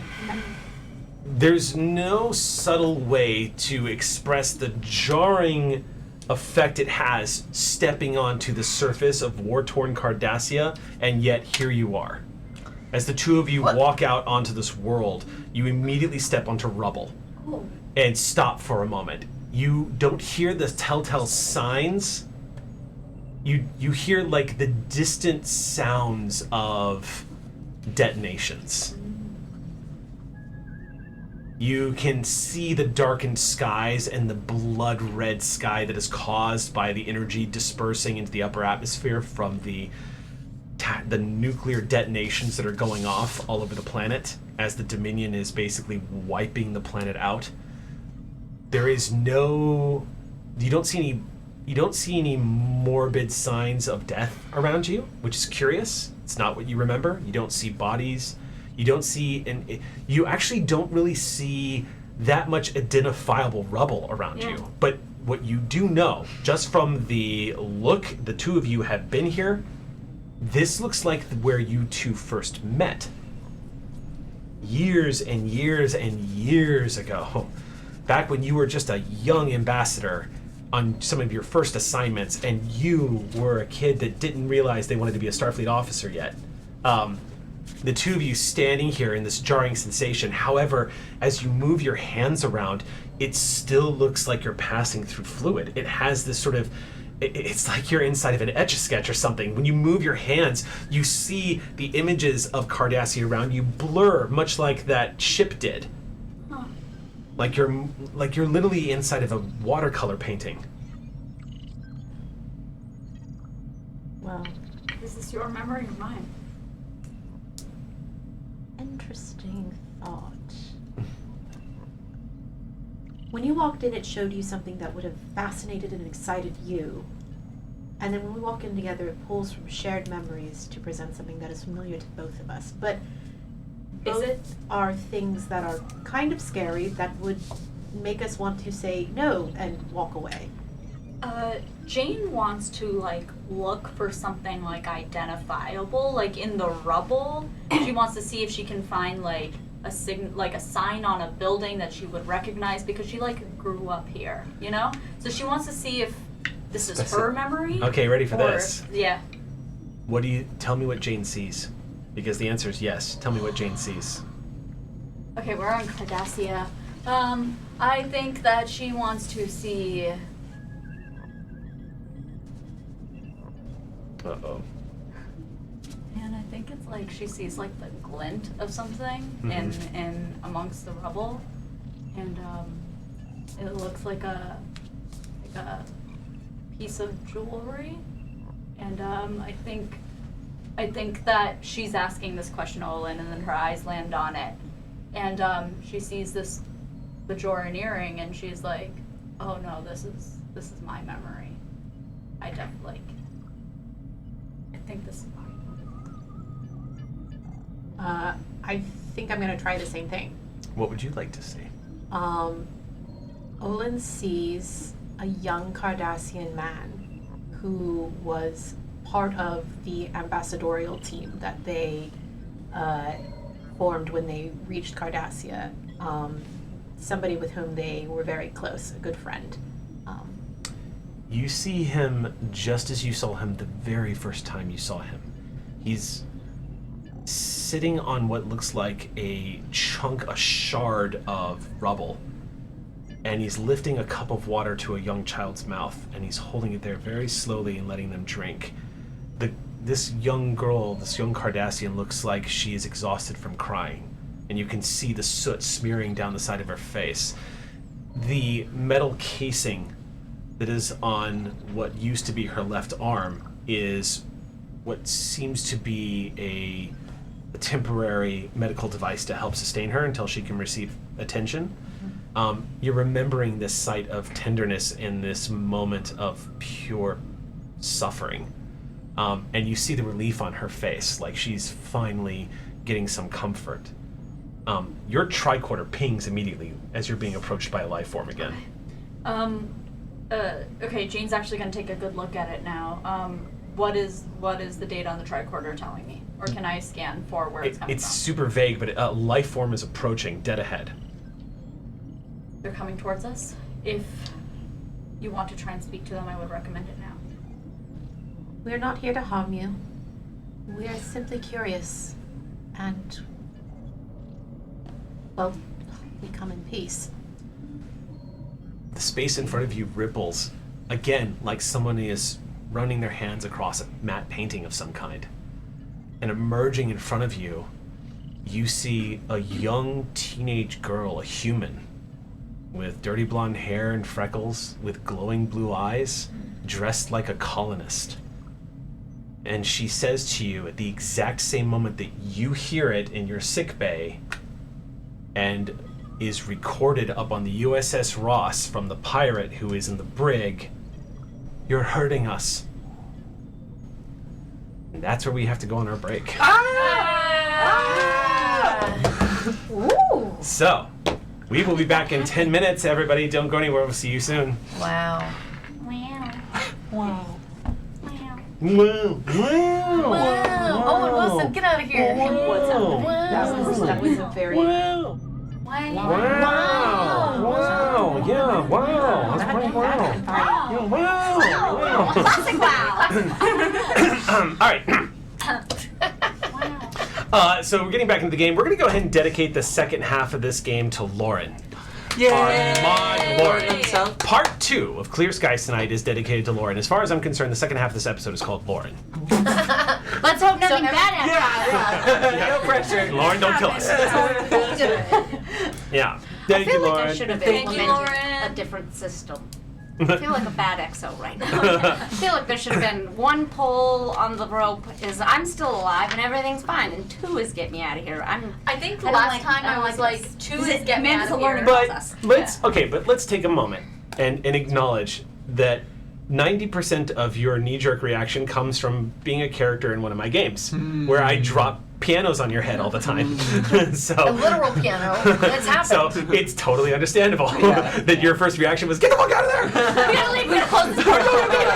Do not engage. Nuke the site from orbit is the only way to be sure. I'm still fresh. Put a rock Right. over it. And therefore it'd be. No, this is why we have a wonderful ambassador along the trip. Yes. Because I was gonna be like, no, absolutely not. We never go in there. We don't look at it. Blow it up the sheet. You're just gonna turn into Kylan Kraus or something. You send to the dark or whatever. You're not usually the person who does that. Right. I'm the one that's like, sure, send me in. Let's have fun. Yes, emerging from the fluid, you see Voon calls, hey guys, how's it going? Can I come out? Run away. All right, so you receive a notification, one might say. A frantic security officer calling up to you from the brig going, Captain, Yes. I think you might want to come down here right away. The prisoner is speaking to no one, apparently. I don't know what to make of this.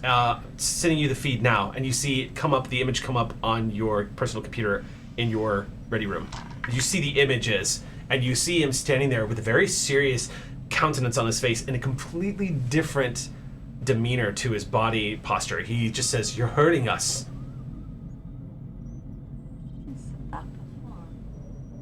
Except for he does not sink back into other personality. Instead, he stands there waiting for a response, it would seem. I'm on my way to the security officer, and then I shall be. This would be like the perfect example of a Star Trek cutscene, where moments later we see, instead of the doors open as the captain steps into the brig. The pirate is currently now pacing back and forth inside, but again, the demeanor and everything is quite different. It doesn't look like the same sort of smarmy pirate. Neon Jaws instead is pacing back and forth with a very critical look on his face. And when he spots you, he stops and he says, "You're hurting us." Ow. What do you respond back down in the fluidic chamber in this? What is your response? Probably something along the lines of, tell me, how are we hurting you? The torpedoes. You hear that too. Mm-hmm. She says to you, "The torpedoes. I'm like holding the the things that buffers. explode." The things that explode are all gone. We've disarmed all of them. I don't understand that. How are they hurting you? The ambient radiation. How is it still hurting you? We've disabled it.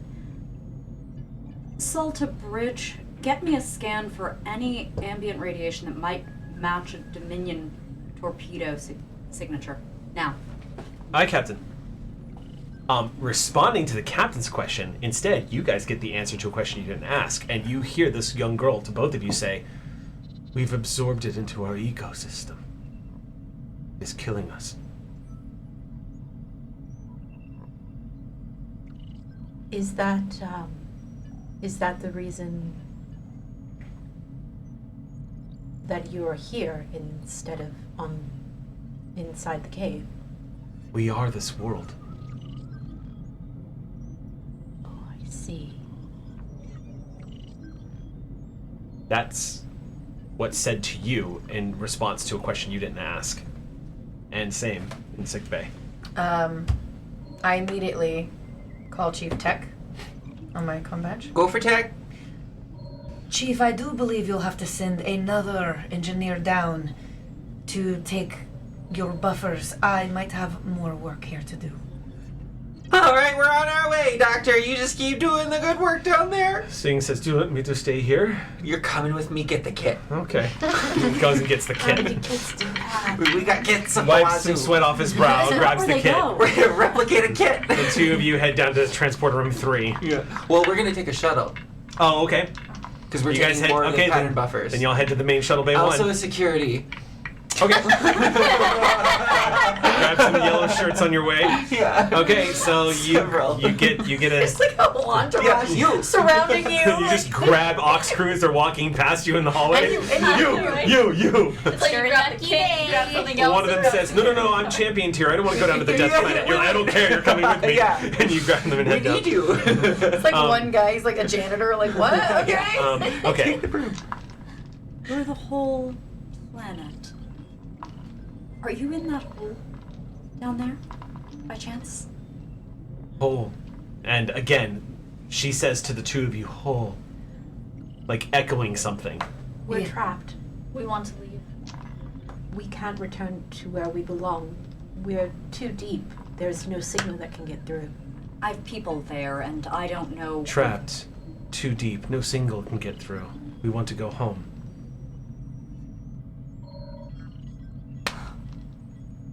And then I'm just gonna go, the hole! Because I don't know what's going on. And all three of them say, "The wound." The wound? It would be a wound for them. The hole is a wound. Yes, that makes sense. How do we heal the wound? Is that possible? We don't know. We only feel it. Feel what? The wound. If you help us get out of here, we will do our best to help you. How can we help you leave? Do you have the ability to communicate outside of this space? We speak with one voice. Can you speak to them? We speak to them now. That's what you hear. And I'm just kind of like, what is happening? The girl is so confused. Can you speak to our captain? We On speak the to ship. them now. Hello. We're here, talking to a girl with blonde hair and blue eyes and freckles, who appears to be the whole world.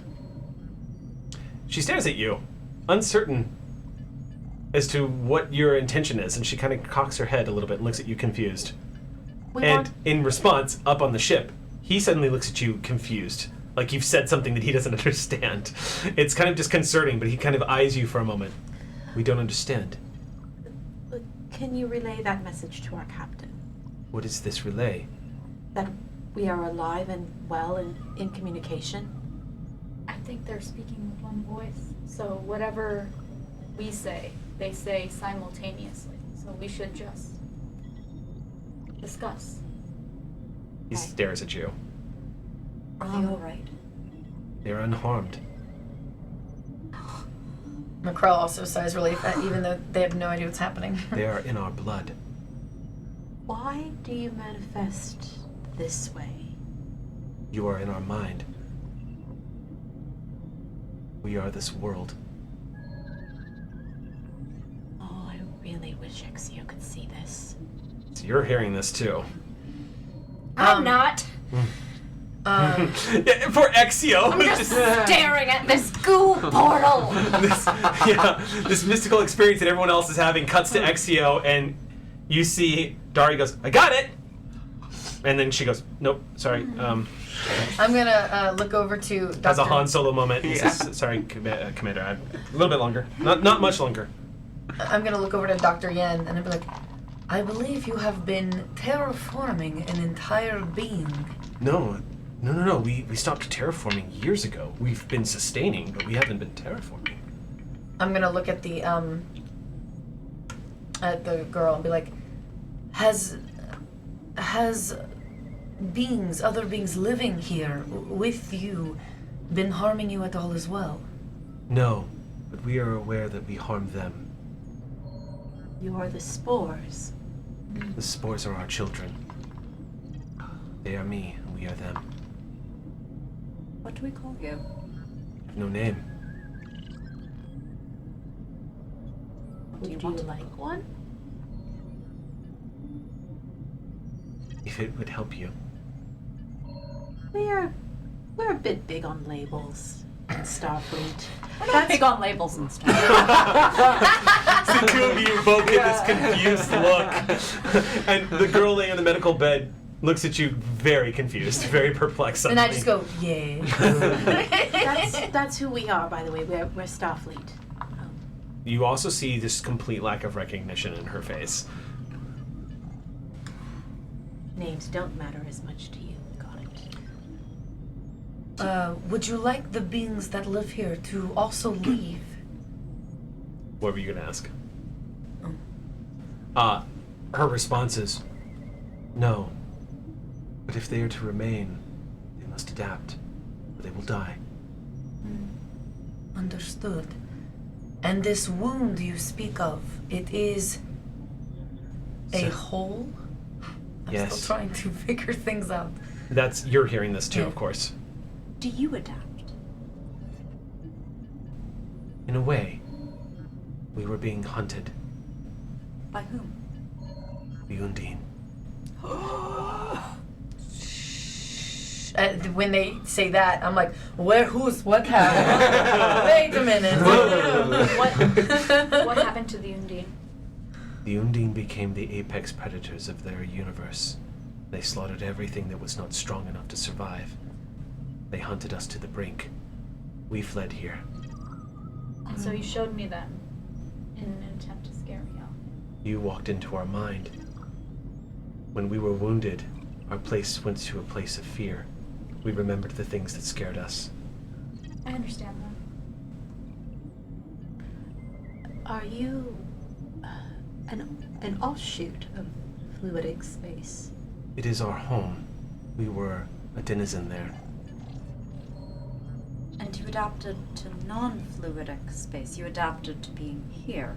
We learned how to manipulate gravity. We formed a planet around us. Well done. It's very beautiful. You like the trees. What is happening? I'm You're getting like- a lot of information. here. Yin! Dr. Yin, who's Yeah. hearing all this, goes, You what? We're on a giant living thing? I mean, that's Yes, a planet, keep of up. course. Have you not been paying attention to the one-sided I'm conversation? sorry, I don't have the same context as you, Doctor. I don't know what's happening right Neither now. do I, but I do know that there is a hole that is also a wound, and I am a doctor and have not found a wound that I could not heal. If we showed you a template to adapt to from non-fluidic space,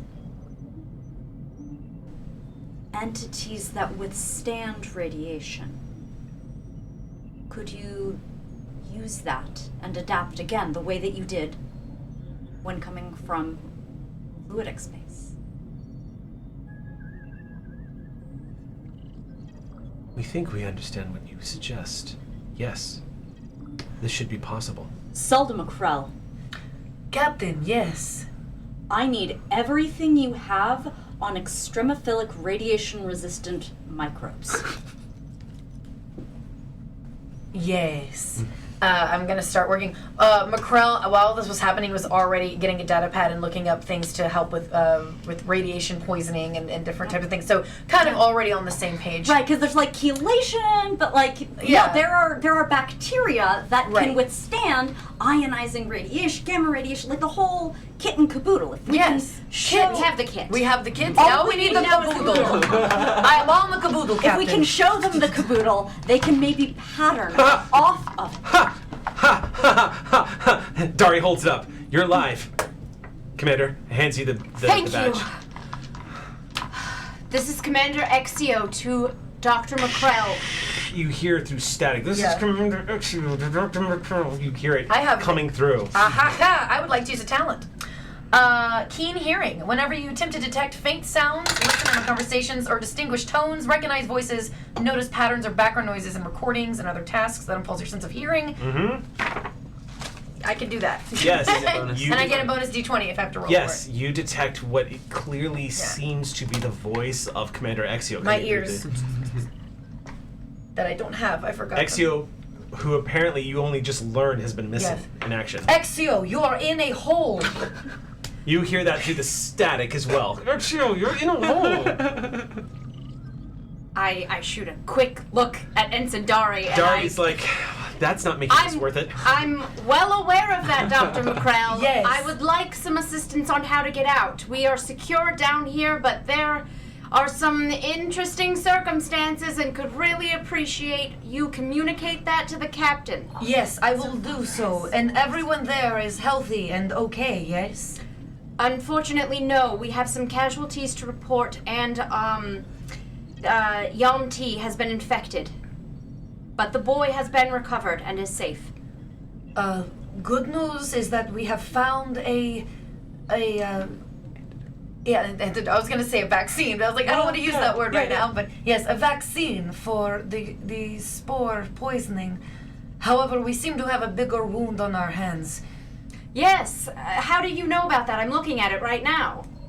You're looking at the hole. Well, there is a sort of wound in space. There is a portal to fluidic space. We're not sure what's on the other side, but...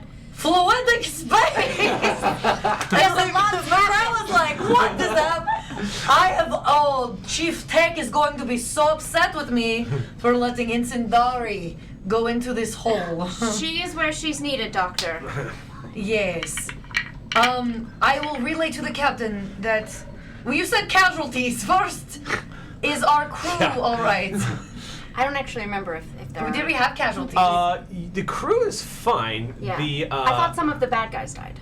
Or were they all just knocked out? did. No, they didn't die. There are some still alive back Yeah. at the mouth of the hole because No one died at the explosion. Because we all got suspended and kind of Got it. I I wasn't wasn't sure sure. I did think some people explosion. took points of damage. I remember an injury being avoided. I had Got a it. injury Okay. Yeah. because I decided to yeet myself in front of a child. Yes. No, so So no casualties, pretend I didn't say that. Good. Thank you for clarifying. No, but the pirates that were there Yeah. did survive that fall and Yeah. are still at the mouth of the cave, Yeah, yeah, probably yeah. trying to engineer an escape.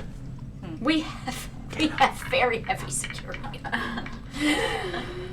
I can't worry about that right now. Okay, I'm immediately going to... I will relay this to the captain so they know that you're all well. Everything good topside? I am very confused, but we are working on fixing the wound and also helping the sentient being that we are on. Oh, we are on a being. What's that now? The planet is a living sentient being. It's so just like Buttercup Yeah. and Wesley. What was that? Yeah, I believe the spores are children. At least that's what I have heard in this one-sided conversation. They are speaking to me. Thank you. That's very helpful. You are in the blood of the being, in the wound, which is the hole. Understood. Can you relay that to the rest of the team? As soon as they get out of the portal. The portal! Wait, there's a portal! And I just grab the compass. Hold the phone. Hold on. Wait. Like put my feet up on the desk. The being posing as this pirate looks and says, "One of you is very stressed." Only one. Excellent. All joking aside, I'm gonna call the captain. Dr. McCrell to Captain Sol. Let's go for Sol. The away team is alive and well. They are stuck in a hole. I believe you are aware of this. I did cross my path, yes. I am speaking to a child that seems to be communicating to me through the spores. We are on a being, a living sentient being. You know, a planet has been an egg before Yes. for us, so I have also given birth to a crystalline entity. Nothing can surprise me now, but I was a little surprised. I am looking up ways for the radiation as well as to help heal the wound. But the away team is well. Exio would like me to relay that to you. They cannot communicate with the ship. I'm assuming you told me that. They can't. I'm playing telephone. Yeah. Pretend I did a great Yeah. exo job, and I Good. told you everything. It's same. Exio's gonna X. Yeah. Gotcha. What is that? I did another Chloros check. Uh-huh. Cause I'm finding out my crew's okay. Yeah. Aww. And this one's a happy one! Yeah, no. I 20'd again. I'm No, gonna everyone feel happy. bank that threat. Yay! So I don't know if a Zebalian taken over by Spore Host is affected by Orion pheromones. There's been very little literature on the topic. Yeah, the answer is not through a force field. However, the security officer that's behind you right now is currently experiencing a heightened sense of joy and pleasure. Relief. Just like he's kind of just behind you, and he's getting a little teary-eyed, and he's just kind of like he's listening to this, going just like, it's so beautiful, living planet. Oh, that's a good point. It's just really beautiful, Captain. Just over It's a whole world. 1,000 place, indeed. All right. Full of spores. No. Full of spores. So, can you use that gravity manipulation to get the people in your blood out? We don't know how. I think, You just hear them randomly respond. We don't know how. Again, not Don't- really knowing what question they're answering, but getting a don't know sense how that to what. you are inside of us. We do not know how to ask you to leave. To help you leave. Well, we can leave your blood easily enough with just a easy signal, but getting out of the wound is the more difficult part. I'm going to look down at the girl like, the away team for you is like an infection. We have to get them out of the wound before I can heal. How? She asks, and the pirate leans in and looks quite innocent and a little helpless. She says, how? Your gravity manipulation. If you can use that to raise them out, counter to the way they fell in, then we could get them back, and they could also help in this endeavor. The radiation. We do not possess such finite control of gravity. An attempt to remove your companions would be on a Newtonian force that would devastate that part of the continent. All right, not that then. Not that. That Peppy. doesn't sound pleasant. I don't think I could do it. And I'm like, wait, what is this part? Dr. Yin is Go back. Dr. Yin is literally just like unscrewing the cap of a whiskey flask as he's watching this, and I feel there are better ways that we can achieve this. then sneezing and destroying half the Yeah. planet. I mean, at the very least, we've established communication in a way with our people. I think as long as we can remain in communication, that's probably better than nothing. If you would consent to an exploratory procedure, we could try to send one of our vehicles down to extract them. You'll heal the wound, To the best of our ability. Yes. and is what I answer back. will you help the poor creatures that have made this place their home? The ones that we are harming? I have my very, very best. Please help us. We don't want to hurt anymore. I reach up and I touch the force field. The captain goes, what are you doing?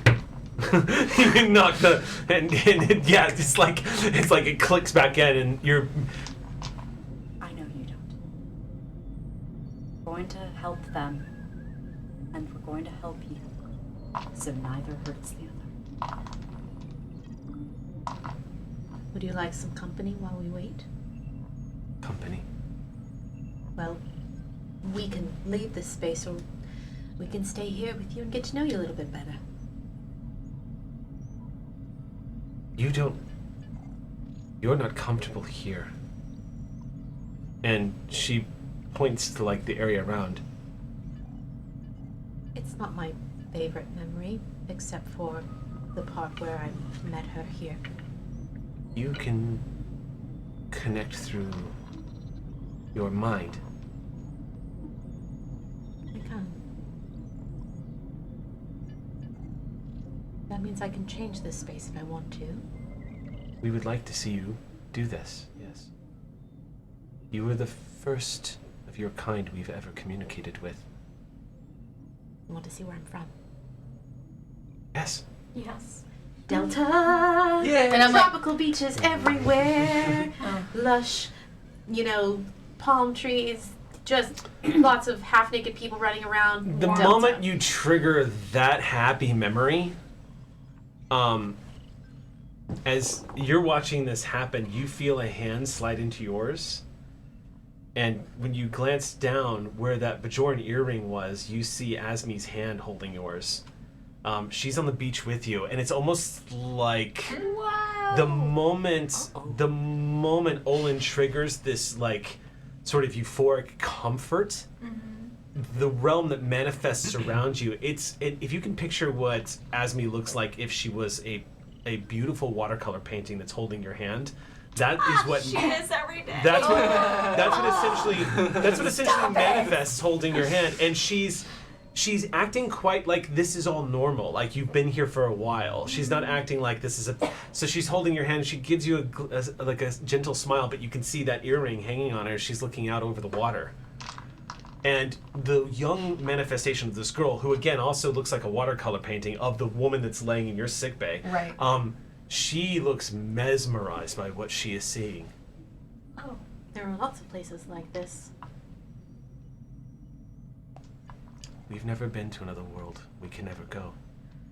Well, then I think I should show you the world. As many of them as I possibly can remember. I would like to stay in this one for just a little bit longer. As long as you need. But she's going to be waiting for me. How the turns have tabled. I know, right? On poor Commander Exio.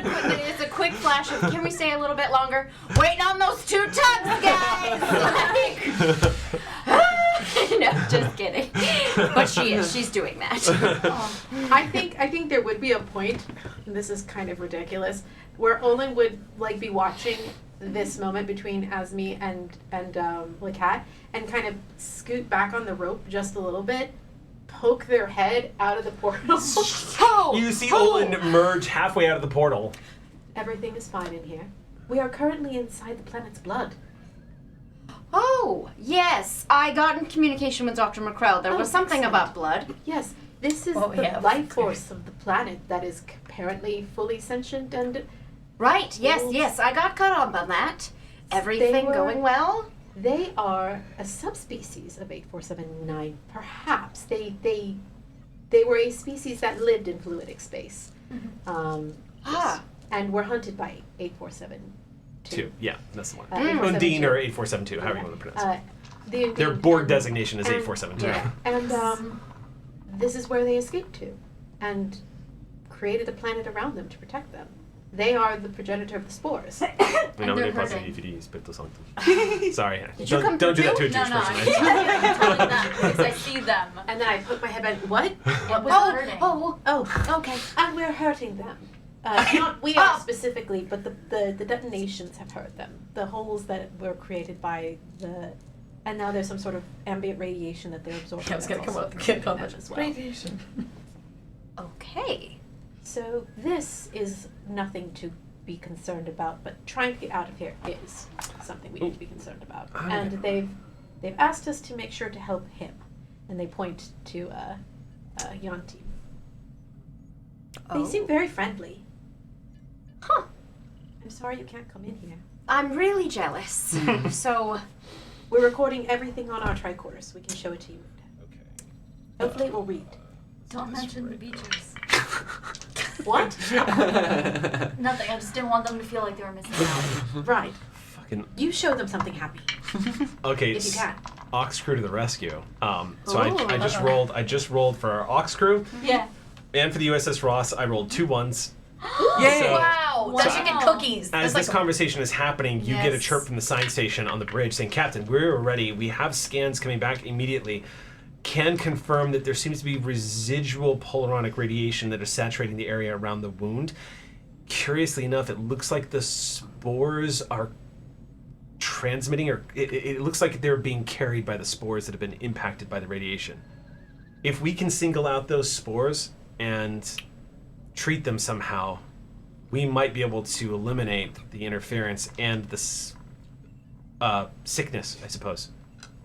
Pass that data to McCrell immediately, and have Vren meet me in the shuttle bay. I have need of a pilot. Okay. Just gonna Poor have to say- Vren. If you think Exio's frustrated, Yeah. Vren is just sitting up there at the helm going, "Yep. They told me this is what was going to happen when I became helmsman. And they're like, eventually everyone's going to be doing the thing, and you're going to be staring at the view screen." Hey, you're the getaway car. Okay. And then about that point, the comm badge chirps, and Vren is ordered to Shuttle Bay 1, and he goes, "Yes, Captain. Yes, Captain." Oh, And Vren looks at the acting captain, goes, "Captain needs a pilot." walks to the turbo lift and I will say in the shuttle bay, that's where Tech and Singh have been loading up the equipment into said shuttle, as with the security team. So- as you're sitting there loading this up, like, why have you been nervous this whole time? This is actually kind of fun. It's a nice project. It's actually, We get to take you know on. what? You know what? You came to Starfleet for a challenge. This is actually this is actually kind of beautiful if you think about it. Oh, good. I see you're all better. Singh is like, "I just want you to know, Chief, Yeah. this has meant a lot to me spending this time Oh with god, you I working. can't sing right now. I can't do this. Oh no. Oh But it's no. important oh, no. for me to get this out because if they're I'm going to do my acid best, tears. Acid. I know. Look, I can get something to become a solvent. I'm an engineer. I can help with this, but I need you to know how much you mean Alright. to me as a boss. Yes. As a fellow officer, you know what I'm talking about. Chief Vren Singh. walks up and goes, "I do know what I'm talking." You guys. You guys are really, Singh, I never see you because you're always in the transporter room and you're doing your job, and I love you. I'm going to brief our pilot and Captain. give you some space. No. Hi, Captain. Deep breaths, Captain. Deep breaths. I'm dying. I love it. Captain. No. Hi, Captain. It's so cute. Um, Oh my gosh. I brief Vren on the thrilling heroics of pilocy okay. that he will have to engage in the moment that the interference is down. I need to send a vessel down, either piloted remotely based on any preliminary data we can get, or get to fly down into and come back with my crew. I would be honored. You will be effective. Thank you, sir. Yes. I'm getting out of here now. I'm gonna go. Ox crew with tears in their eyes salute you as you walk by. I'm going to 10 forward, or a place where people feel where feeling emotions. It's okay. I need to not be in the workplace. This is not helpful. Cut to you sitting down at the bar in 10 Forward, and our very favorite bartender walking up to you and just going, Am I really this bad? It's like an emotional mirror being held up to me, and it's unflattering. And Long Island iced tea. "Has anyone told you how fantastic your shoulders are? You look like someone who needs a Long Island iced tea." This will help take some of that weight off that shoulder. And slides the Long Island iced tea freshly replicated over to you. What are they And- wearing? What are they wearing? Yes, let's say, what would our dear bartender be wearing today? Why don't we say that today Ooh, yes. I would say very much like the Mage Ascension color palette of like deep purples and golds. Royalty. So yeah, kind of like lined. I would say, and unlike the usual flowing outfits the Solon wears, this time Solon's wearing what looks like a well-fitted tunic that folds over multiple times across the torso.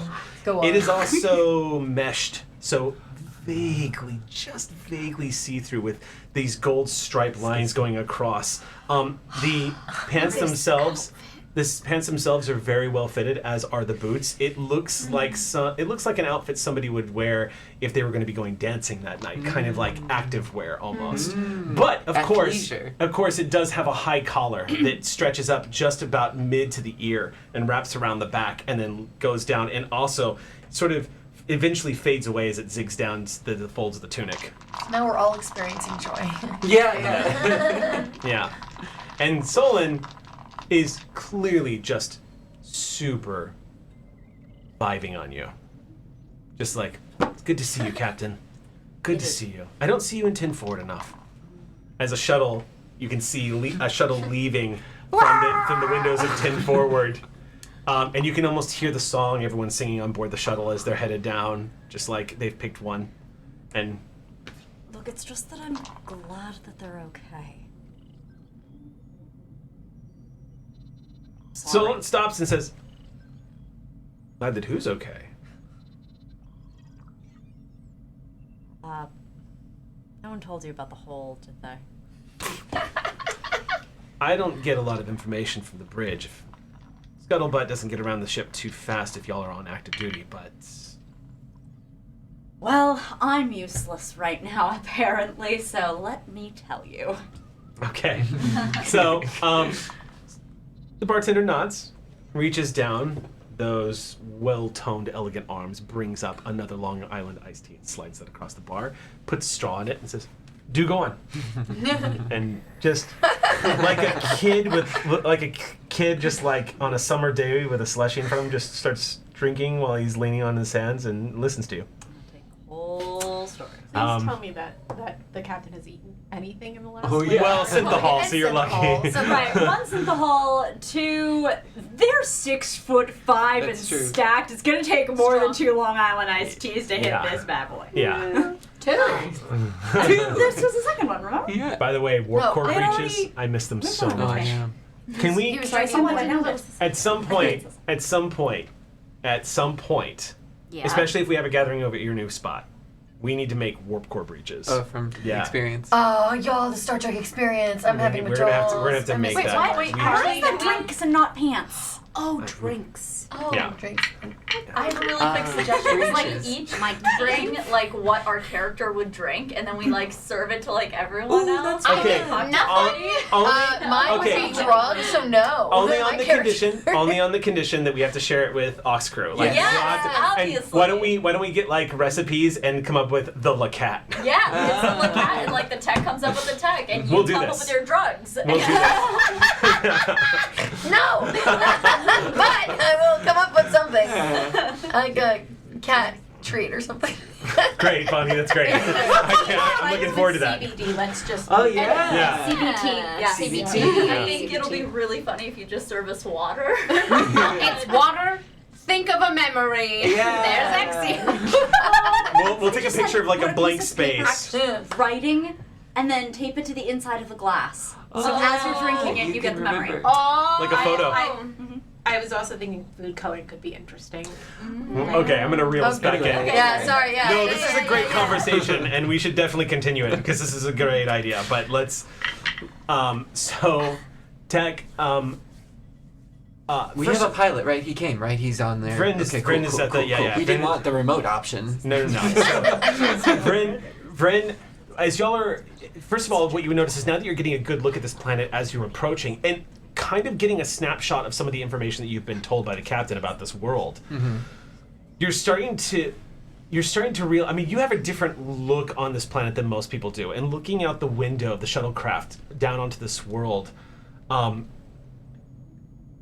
something. It's like one of those things where you wouldn't have seen it before, but now that you've got the context of what this world is, it manifests in front of you as something truly magnificent, because you realize now it's not necessarily a face, but what you do notice is that the variations on the surface of this planet, from the rocky crags, the sand and whatnot, the color palettes, they're all remarkably the same. Like, it's just one sort of it looks, texture. and it's something you may not have noticed before. I mean, you guys encounter so many variants of worlds. It's hard to say, but as an engineer and as somebody who knows a little thing about metallurgy and whatnot, just looking at the world and the mineral deposits on this world should cause some variation, especially with. Yeah. But instead, it's starting to occur to you, like, my God, this really is a giant living thing. It looks like a giant living thing somehow. You're like the rocky crags, the sand, and everything. You can almost imagine it being the skin of a living thing as you guys are headed down into the upper atmosphere. As we break into the atmosphere, I'm going to invent technology about this, but on the outside of the shuttle, we're just going to take some samples, like from the atmosphere of the spores. Okay. Oh, okay. Yeah. So it's much thinner up here, but there's spores in the upper atmosphere. Yeah, and just keeping everything. Okay. Cool. Atmosphere. Make a note of that, I will. because you actually. Kidnap their children? No, you found. Oh, I forgot. You found, no, not There necessarily. was a whole thing way back when. Remember, we were looking into ionizing radiation as a possibility for sanitization. We found that they were up in the upper atmosphere. Yep. So make a note, because you kind of just stumbled upon something. That's So what I make a note. do. That's what you do. So Sorry. Go ahead, what were you gonna say? I was gonna do something to the girl. Is she still connected to the spores? oh yes, she's Okay. saturated in spores.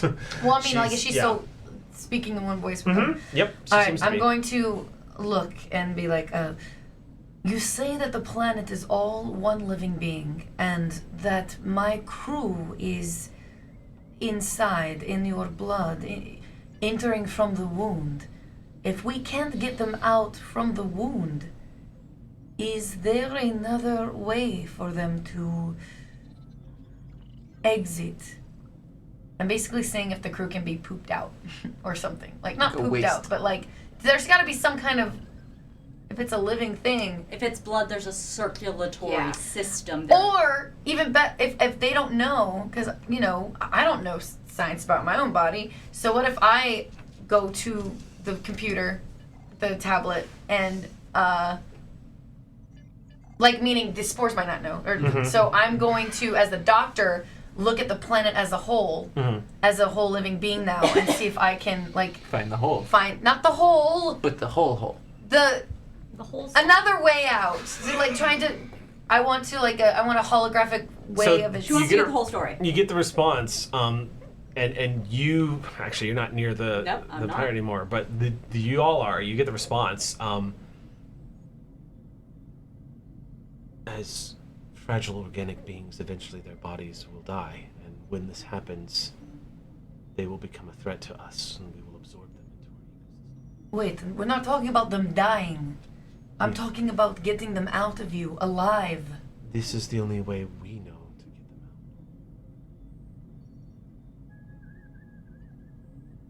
Being.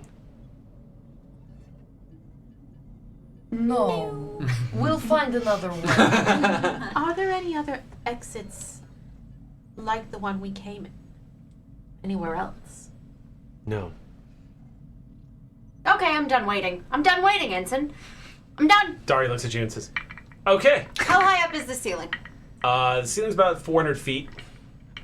All right. Let's see if I can climb. Wow. Okay. Okay, What, I'm gonna start climbing. There's something wrong with the gravity. Let's see if once we get to the top, we can fall out. Okay, so Dari immediately rushes over and grabs hold of the tethers and holds those for you. Thank as you. you head over to the wall. So the first thing you notice, Exio, This can't be too hard. I is weigh the size of a ring. the rock is just pure slipperiness. The moment you touch it. How do you plan on scaling this? Well, I mean, do I have to follow those rules of like my skin texture isn't slippery? Like I don't Could have you skin compensate for the texture. fact that you could get a grip on these things? Spider-Man rules. Yeah, I mean, Yes. The answer is yes. yes. You have a I can database of life change the way forms. my You body performs in any capacity. Yes, in fact, So we saw it a yes. few times on Voyager, and let me just tell you, the Doctor can be terrifying when Oh, he wants yeah? to be. Yeah. So, Okay. I want to scale the wall. Your fingers gain this sort of almost bladed edges to it that are organic looking, kind of like a gecko's paws. And you immediately place your fingers down onto this slimy rock face. When you do this, you can feel your hands gain purchase and you begin to scale. Can I do a weird thing? I don't know if this is possible. While I'm scaling up, can I like semi-morph my feet through the wall and then re-solidify to step Into the up? crevice? Like, You wouldn't is be that able. a thing that is possible? You wouldn't be able to merge through matter, no. But Okay. you could literally change the dimensions of your feet to act as hooks to like Great. push you. Mountain shoes. Hooks. Yeah. Yeah. Essentially, there is no body, there is no form to you or limbs that you couldn't adapt to bring yourself up this wall face. I'm going to have you roll. This normally would be a difficulty 5 check on average for another character. The difficulty for you is 1. Wow. So go ahead. Let's make this a. You can take Because momentum if you want. we're finally seeing the what if factor of running a holographic character, and when it comes down to is Oh, okay. Do you want to take a momentum and just Yes, get 3 die please. just to get more Get momentum? some momentum. Yeah. so this is going to be. I mean, this is absurd because it's a fitness roll. This is going to be a fitness security check. Well, I mean, it's not great. I didn't put things in my fitness. I don't. Yeah, but work- you fit as heck. I am. All right. Fit bird. So difficulty is 1. Believe in you. We're good. We're good.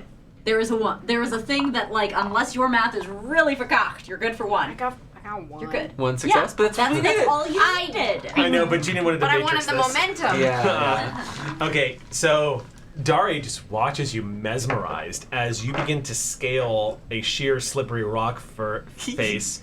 At one point, you're just dangling by just your arms, but you are not detaching from the ceiling. And with I'm endurance, at the ceiling, and I'm still like handstanding. well, no, you're not at the ceiling yet Oh. because at the ceiling is a forest. Yes. So as you're moving closer and closer to this, you are essentially there is nobody on the USS Ross that has the upper body strength to do what you were doing easily right now. As you just kind of your body weight not holding you or hindering you in any way, shape, or form, you just continue to hook your way up, digging into some of the rock faces. And Finally, something only I can do. and when you find a place where you can't actually hook into, it's easy enough to just create something that can use suction and use that and then move on. You continue to sort of adapt as you move across the top of the ceiling. It's probably going to take you like a good 15 minutes to just scale the wall. When you start getting closer to the ceiling, it's a good another 15 minutes or so. But that's All right. incredibly fast Yeah. for a 400-foot Yeah. scale up the wall and into the ceiling. Yeah, I'm And just so- shouting down to Enzanari. Just waiting for the gravity shift. Right. Gravity, yeah. Damn. Language. At about that point, the shuttlecraft is touching down inside the colony's structure. Oh, okay. And as y'all are hovering there, real quick, did he need to get anything from you? Because if I remember correctly, buffers. yeah, the buffers. Yeah. Okay, Transfer so buffers. We have more, but yeah. okay, so y'all dock inside the environmental shield and enter the colony. It takes about 5 to 10 minutes, but after there's a brief pause, the doors of the med bay open, and stepping in is one chief tech. I'm gonna be Full suit. I'm gonna be holding the buffers and be like, Incentori is fine. Hi, you sure? I'm positive. I spoke with Exio. Everyone is fine. Okay. Completely fine. I kept a close eye, but until they did not be close. Okay. Good. Thank you, Doctor. We have to get them out of the wound. Well, we're going to do that now. Would you like to come with us? I saw you get distracted by Y'all Your can't see the eyes- little fuzzy on camera, but this. your this eyes little- like went I'm out pretty of focus, and you just. I'm pretty sure that that's like a fuzz from your tail or something. Totally went full cat there. It was just like. Doctor, Yeah. you're coming with us. No, there's a gif of me. There it is again. It is. It's right in front of me. Go away. Don't distract me. Oh, there's so now many. there's more. Spores! Oh my gosh. Should we take any of your patients? I want. She's lying in bed. I'm not gonna take the girl. Okay. Because get she's in. really sick, right? Because the girl's, is she better now? It's hard to tell because Yeah. the way you're interacting with her right now, she seems to be symbiotically joined with the spores at the moment. I'm gonna go to her and be like, would you like to come with me and be closer to your kind? We can try and communicate easier. I can go with you. Dr. Yin goes, absolutely not. She's only just been treated. She's in no condition to leave the med bay. Can I check her vitals? Sure, go ahead and run a scan. I'm gonna do that. So that is going to be that's going to be a control medicine check. Good. And I'll set the difficulty for. I will set the difficulty of this at. Well, yeah, I guess it's really up to you. So I'm going to set the difficulty of this at 1. Oh, okay. And I would like to use healing hands when attempting control medicine tests to heal. Oh, I guess I'm not. You're not healing her. Dang it. You're literally Well, just you're doing a diagnostic. But I scan. am doing it. What about when attempting a task that will involve unfamiliar medical procedures or treat unfamiliar You species? are doing a diagnostic. Okay, so, well, yeah. I tried, y'all. Medical term. Doesn't matter. That is 3 successes, so we get 2 momentum back. Okay, so Yeah. your initial scan as you're running the tricorder over her body Yeah. is that so first of all, the vaccine that you created it looks like it has successfully functioned the way it was made to function. Curiously, it doesn't look like it's rid her body of spores. Instead, it appears to have given her the ability to symbiotically exist with the spores, which is linking her directly to the planet. And that is coming up in the medical readouts as you're seeing in the medical scan. Doesn't look like she's sick anymore, but she is definitely bonded with these spores at this point. This is what they mean by adapting, I believe. What was the girl's name? I don't remember. Do you remember? Does anyone? I had my I notebook. don't know if we had a name for her. Let's call her.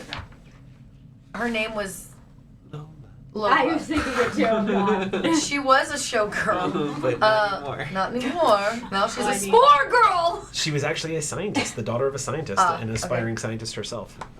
I'm going. So I'm gonna look and be like, Lola, are you still in there? Yes. She kind of laughs a little bit and she says, is it that bad? No, I was just I wanted to make sure that. And are you feeling all right? Like, do you understand what is happening with you and the spores? It's difficult to understand what they're trying to tell me. It's hard to translate, but they seem to have a understanding of us on some level. And you're not in any pain. No, although I don't know how to describe it, but I feel. I don't know how to describe it. The air,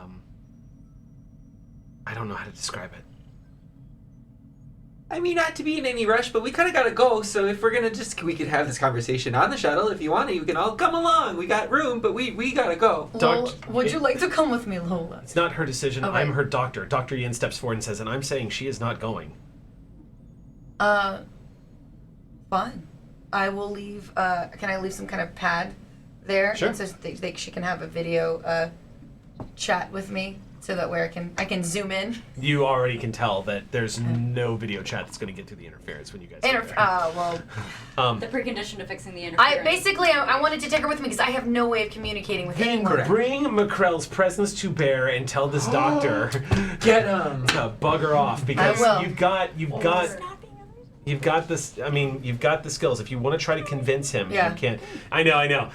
We're technically on an ethical level. A doctor is behaving the way a doctor would behave. However, you are a main cast member, and if you want to say, "Look, she's coming with me because we need to save the world," All right. you can make the argument. But Okay. that's a role. I'm going to look at Dr. Yin and be like, Dr. Yin, with my medical expertise, Lola is in a perfect condition to accompany me for this. This is a matter of life and death. My crew is at stake. I have helped you and your people. Now you will help me. He says, Dr. McCrell, this is not about you and me. This is about the welfare of the patients. I don't care what that is. In fact, I'm deeply grateful for what you've done here, and I do owe you, but that's not my call. And everything about what I know as a doctor tells me she stays in this bed until I know that she is safe and healthy. and can leave. She will be in my care. Well, She will be safe. She will stay healthy. make a roll. I'll take a momentum. Go for it. What is this? Do we have Presence? some? Yeah, we Yes, this is going to be. I would say this is a presence medicine check. Oh, thank God. Yeah, good luck. Okay, at least I get something good. Yep, you're talking to a fet. Okay, and I'm gonna use my. Nope, I have no psychiatry. No. Wait, I'm using. Well, you might be able to diagnose him. but Oh, a otherwise- value. Nah, No. no. No amount of studying can replace No. hands-on experience. No, can't but I find will one. tell you that, No. that there is a talent that you might consider taking healer one day. talent? Yeah, that basically Uh-huh. lets you use your medicine check in. Bedside manner. Yeah, Bedside manner. bedside manner is the one. Oh, please! If anyone has great bedside manner, it's McCrell. Hello, and she just throws things at you. Okay. So just look at it as a straight up roll. presence- Then that's going to be a presence contested medicine. roll. Also, Alright. I would like to set up an assist if it goes wrong. Or just like I'm You could just do an in assist action. right now, but it's not subsequent. Okay. You could assist on this roll. You No, could no, basically no. you I could don't basically want to do that. Okay, okay. I'm prepping an action for if something goes wrong. Okay, so you want to try to okay, go Oh, ahead. no, This is a scared to contested roll. Oh! Oh. I got 3. Wow. It wouldn't be That's Wow. Yeah. So I got a 7, 8, 8, which by the way, my presence is so horrible. So I'm very impressed with myself. So thanks. He stares at you with like he seems completely unswayed for a moment. He just goes, "It's your responsibility. This is going to be on your head if anything happens to her. And I'm going to say that I released her into your care under protest. Where do I sign? I think we've reached a point where I can take your word." And then I'll reach out my hand. It's- my paw. No, he, all right. He So, takes well, your hand and he grasps it with the other one and says, "Be safe." Yes. Lola. She rises out of the bed and she smiles at you and she just looks at you suddenly with this look of softness that just suddenly passes over her face, and she looks at you for a moment like she's trying to find the words, and then she finally just says, "She loves her."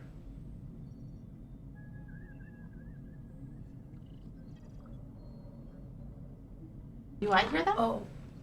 No. Oh, then they. Oh. I'm just gonna grab Lola's arm. Like, I'm sure she does. Like come on. As you're pulling Lola, The she's other like, spore didn't say that. "No." And Lola just wait. says, Oh. "So beautiful. Oh, so Lola's I've seeing. never felt that before." As you're leading, well, you're yeah.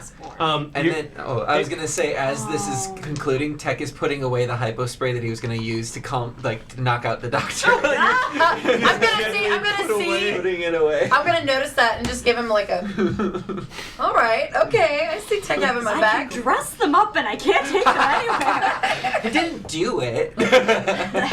Just consider. Yeah. Welcome to the USS Ross, where everyone is James T. Kirk. Everyone on the crew, Gotta go. except for the captain. Yeah. Who is like, Who's in the bar? who is Janeway-ish and kind of like, "What are y'all doing?" We're going to taking the whole save. keeper. We're Yeah, going yeah. to save the planet, No. literally. Here we go. I agree. As y'all get up into the shuttlecraft, so first of all, when you attempt to put her in an exosuit to protect her, the life support suit, she goes, "No, I don't need it." Maybe for us. Though. As she's breathing, I'm gonna just double check that. You and double check her. The tricorder isn't telling you anything, but she seems intent on not putting that on. I'll just be like, we will have it here in case, but I will be. No, I'm seeing the vaccine. Like this is them Yeah. working together now. Um, The spores. So, I'm gonna go ahead and say that Dr. Yin does not see you exit the facility with her out without the exosuit on. Yeah, I don't think. Because that wouldn't go over too well. But No. sure enough, when she steps outside, you see a slight blue glow to her eyes, but then you see a smile come over to her face, and she goes, "Oh wow, wow. I'm scanning. Oh, Continues to scan. Your friends are okay. There's one in the wound that's really frustrated and just doing a lot of climbing." Climbing. Yeah, it tickles, which is really, really weird. Do you think you could lead us to them? Yes, absolutely. I know exactly where they are. Sounds like a plan. After you, Chief. As y'all board up into the shuttlecraft, Vryn goes, all right, we're ready to go, and there's a freaky girl with no life support suit on. What the hell? Okay, we don't use the word freaky, Vryn. This is our friend. Eyes are glowing. Okay. She's helping us by navigating to where our friends are. Is this not a symptom? Are you okay? She's navigating? She's fine. She just goes, hi. And he's like, I mean, blue's a good color. And Vryn turns back to the controls and goes, okay. And then I'll turn to her and I was like, my eyes glow in the dark. All I can think about is that this girl's had too much spice and she might be the quiz expert. Yeah, exactly. Yeah, this is dude. The Put your shuttle head takes in the off, box. and Vryn begins to I pilot. will say, we all sit down and we all look at the superior officer, like on the bridge. Oh. Oh. And then I go, make it go. Vryn goes, yeah. Sir. I'm sorry, I'm so happy right now. I think I swallowed too much fruit. Let's go. Been hitting the Make it spice. go. Hitting the nip. Hitting the net. Been hitting the nip. McCurl's been hitting the nip. But it's not even that funny, but I can't say it. I get it. What are you saying? It's not that funny, but it can't. Oh, it's not funny. She's speaking Cation right now. She's been doing a lot of research. Yeah. That wasn't a phone ringing. That was, yeah. I want all of this to be in character. You say that and then like, Yeah, you just I hear- made a joke. Yeah, so. You get like a Picard, but he says it that I don't want to steal his sketch race, so I change a word, but it means to go. So, Exio. Okay, I'm sorry. I know, McCrell, but I'm on the roof right now, a little busy. You should have been here. Oh, you're the one climbing. Okay. Exio, as you are climbing the ceiling, you hear your chirping of the comm badge, and you hear.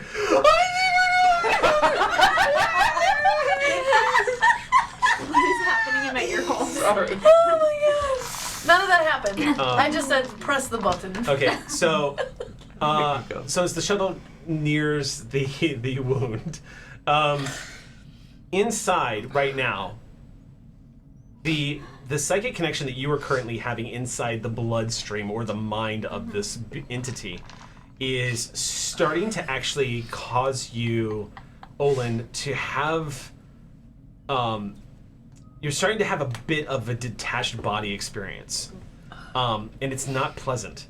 It's starting to imagine if you were in somebody else's dream and it started to feel like your body was becoming part of the dream but your mind isn't. And it's not actually something that's happening to you, but the sensation, your psychic presence inside, it's the best way to describe it is it's kind of like an empath or a psychic's version of getting car sickness. You're sort of getting this sort of like, ugh, looking around, and the motions of that watercolor is becoming a little more blurry to you as it moves. It's just becoming a little unpleasant. Plus, you're also a flood of emotion right now. And it's not, that part necessarily isn't, it's not necessarily unpleasant on that scale, but it does kind of feel like, it just, like someone was pouring warm bathwater on you, but you're still wearing all your clothes kind of sensation of just like, no, I'm not. You're getting a flood of emotions from the being. The good news is the emotions that are coming through from the being are not manifesting as like thousands of voices cramming into your head. In fact, it does feel like one entity.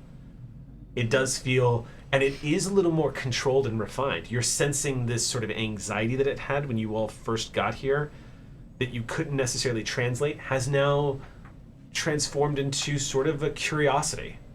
But also, it's somewhat mesmerized by Lacat in the experience that Lacat is having right now. Oh. And it's kind of like focusing in on the emotions that Lacat is feeling, which, by the way, much like somebody splashing the surface of water, the ripples of Lacat's experiences right now are being felt by you as well. And none of that is unpleasant.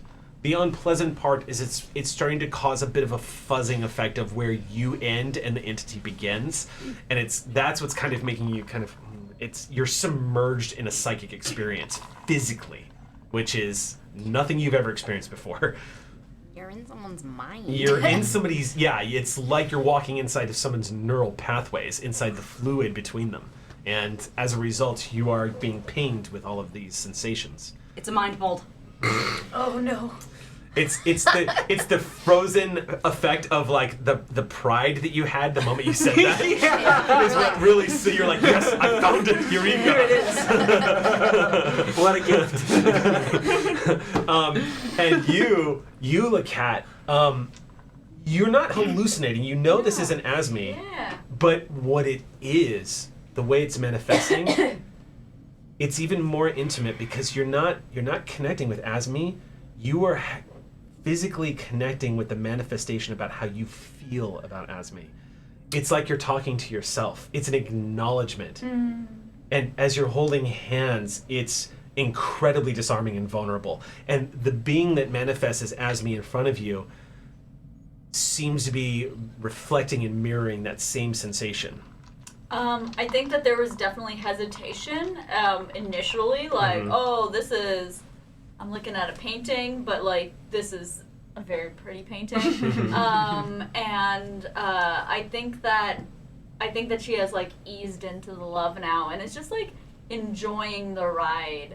I think that she feels that overwhelming sense of not necessarily like butterflies, but just like a very content calm, like she could like exist in this forever. And I think that like she's having conversation with this like entity as if she would be having conversation with Asmi. It's like, yeah, we would hate it down here. Like nothing follows any rules, and it's I think that they've been here for billions of years, or at least their signatures have been here for billions. She's just like chattering. It's the responses you're getting. Yeah. The reason why they're so delightful to you is because you're aware that you're seeing how you know she would respond to them. Yeah. And it's like having a thought. And like when you think about somebody you really like and you're remembering the way they respond to like a joke that you've told. But imagine that playing out in front of your very face.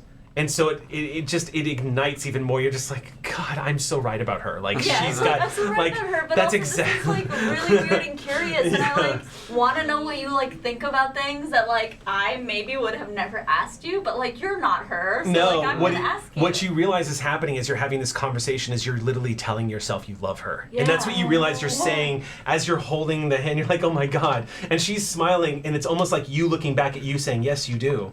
Yeah. It's this sort of like echo experience that you're having. And she like looks at her and is like like revealing herself and is like, I think I want to be captain someday. Oh, this is. Say what now? At about that moment, I'm not feeling so well.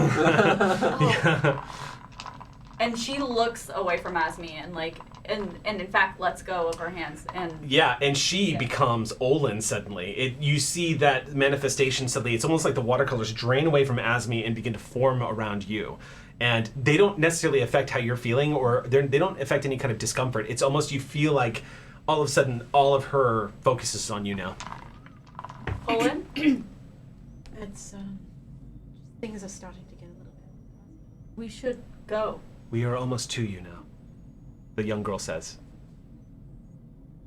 We,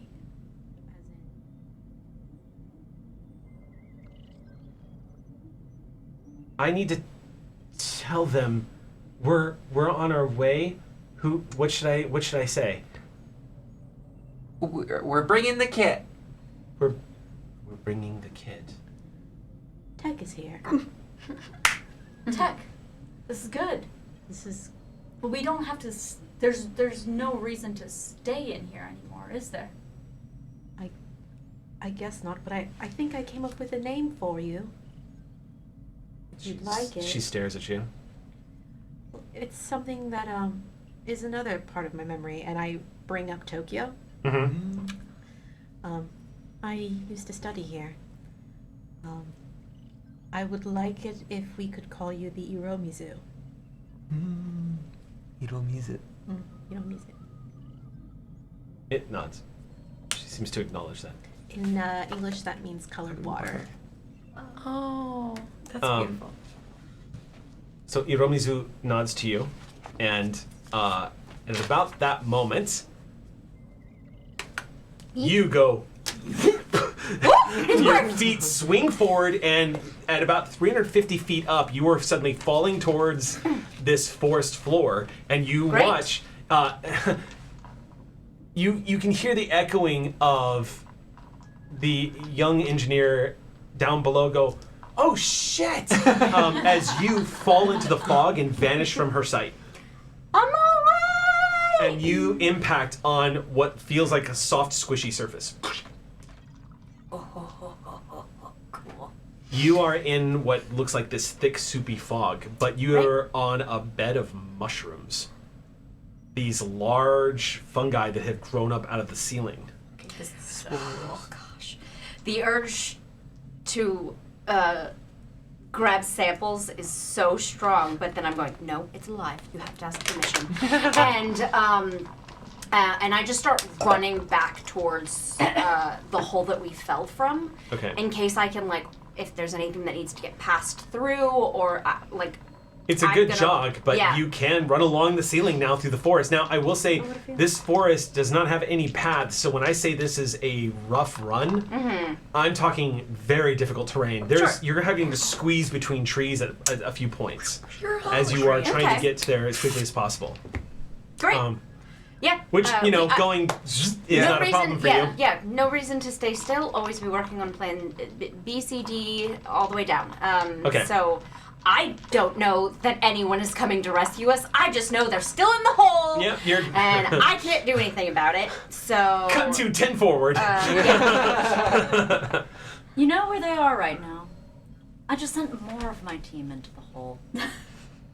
There's an expression on Earth, throwing good money after bad, and whatever that means, I think I've done it. It's funny to me is I've watched you now be captain of this vessel for quite a while, and you were captain of a vessel before this one, isn't that right? I was. And you still have not gotten used to having away teams without you on them. I hate it so much. It's the captain's dilemma. I don't know a single captain in Starfleet, except for maybe a few science team, that you'd be surprised how many scientists would rather just get their data than actually experience the exploration part. But to each their own. But it's so rare to find a Starfleet officer that doesn't go a little stir crazy when they can't go down to the planet. Why did we get into this? It wasn't to sit on a chair on a bridge and stare at a view screen. So, Captain Sol, what you're experiencing is what they warn people about when taking the center chair. And then the admirals say the same thing, and they wish they were captains so they could sit and stare at a view screen. April Abear seems to like moving chess pieces across the board, but I know for a fact, in at least a few of the ceremonies that we discussed with her, she lamented that she didn't get to sit center chair of a prototype starship that gets to bounce all over the galaxy, discovering new reborn crystalline entities, pissing off Tholians, and saving the Romulan Star Empire. You know, I could make Exio do it. I could make her sit center chair, but you know what? She's always more qualified. Cut two. No,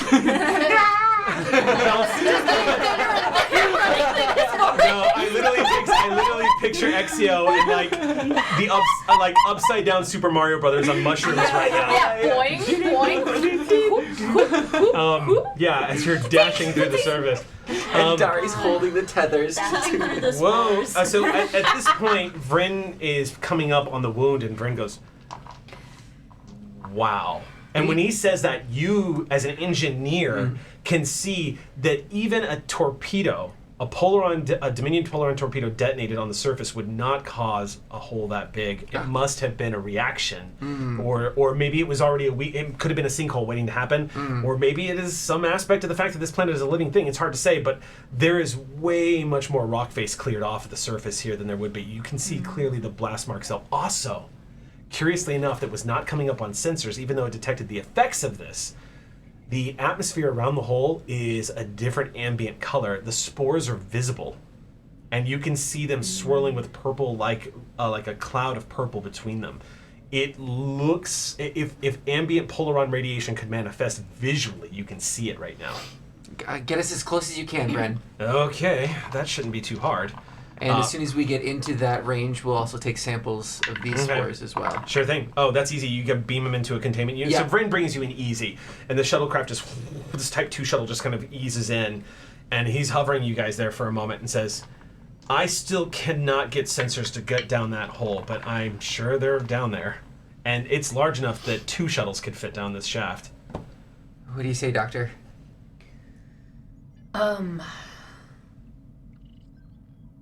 I want to, so we just took samples of the spores. Right out of the air. And I'm assuming on the shuttle you also have the samples that you took of the other spores. And the you have the atmosphere. order the captain gave.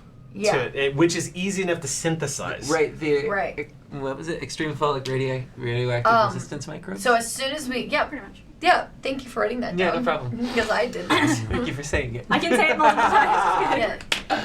Yay for Sam.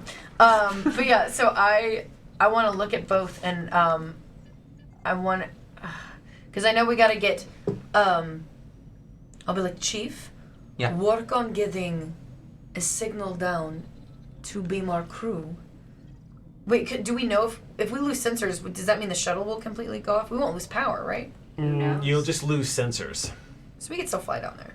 You'd have to ask Vryn. He's the pilot. You'd have to fly without sensors. Right. You do that. Come on. I mean, You can. My boy. that's easy. That's not worries. I'll boost communications as we fly. Because I want to see if I want to try and see if I can cure the spores, basically. So Like yes, find you anyways. could. So why don't we do this? Because you have the suggestion and order from the captain. You now have the last piece of that puzzle because you just needed a sample of the saturated spores, and you had the ones for the upper atmosphere. Yeah. Which actually are aged spores that have flitted up into the upper atmosphere. So you've got the 3 samples you need to actually generate the synthesis, or to synthesize this this microbe. So you could do it. Yes. Amazing. Chief, you gave me the last puzzle piece without even knowing I was working on a puzzle. Yay. I will warn you, you can do this, and you don't necessarily have to do it right now, but you can only do this back at the lab. You're not going to be able to do it on the shuttlecraft. Right. But I will say that that is easily a wrap-up sort of endeavor. Do Okay. you know what I mean? Right. But you are still going to have to roll to do this. So I'm course. going to have you do right now. Oh. This is literally to determine the quality of the sample that you took. So I'm gonna have you make a control medicine check. Okay. This is kind of like what you I'll do take the anyway. last moment. Yeah. And- and if you have anything that benefits species that you're not familiar with, Yes. this Did- would count. Yes, my quick study, Yeah. which is unfamiliar species, Absolutely. ignore any difficult increase. So Absolutely. what was the difficulty? Difficulty. This is 3. 3! 3 successes. Hey, barely, Okay, but so then you are going to be able to get back to the lab and synthesize a cure for the entire ailment Great. of this, of the Satron of the polar radiation. I'm gonna turn to Lola and I'll be like, we must save our crew first, but I will be able to stop the pain. It's going to hurt when the shuttle goes inside the cavern, but we're ready for that. We understand. You need to get your people. We will get them out quickly, and once we do, Vryn immediately interrupts you and goes, "Whoa, I'm sorry. Hold on. Is Oh, this yes. not just a cave?" no, this is an open wound in a living being. You will lose your sensors, but I trust in your skills. Right, Okay. Chief? Yeah. Don't. Yeah. Vryn goes, "No. That's as long as nothing too wacky happens out there, that shouldn't be a problem. I can eyeball this, no problem." There is also a gravitational change.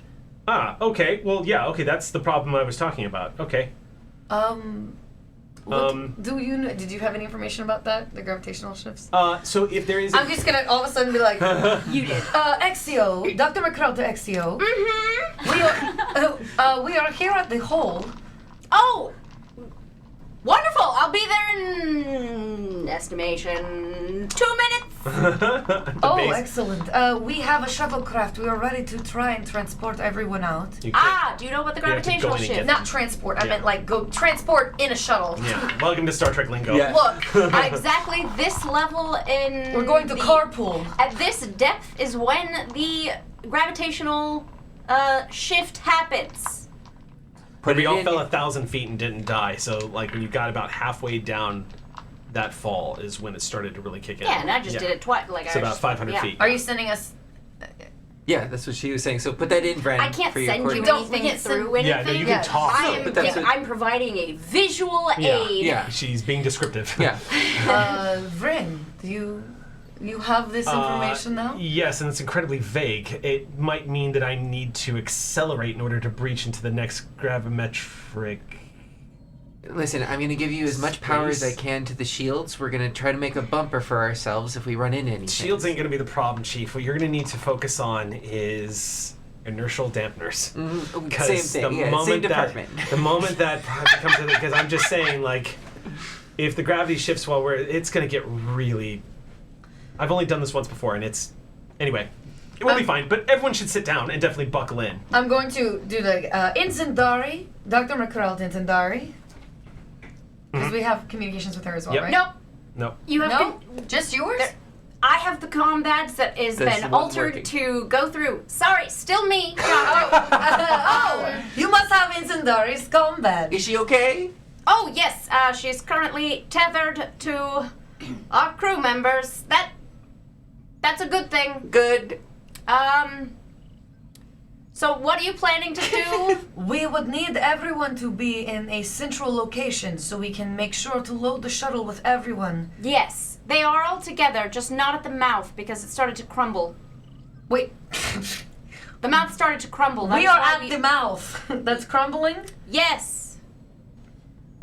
Okay. Like you said, the word wound is quite accurate.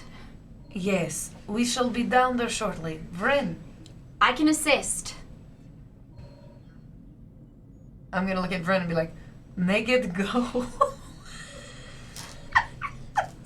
Bryn looks over at you and goes, why is she always laugh when she says that? And then You he... you see Conviction. I'm gonna be a captain! Shuttle. It's a different Can effect. I ask Ren, is there a, like, as Exio, because she doesn't know, like, or she doesn't know the pilot stuff. So, like, at the level of the gravitational shift, since a moving vehicle going through that shift, I feel like, that's the danger part. So, like, Yeah. Can Exio suggest, if this makes any sense at all, and she wouldn't be laughed at as a commanding officer, to turn off the shuttle at like 5 seconds before that moment, so then Just ride gravity. it just rides the gravity and then can turn back on.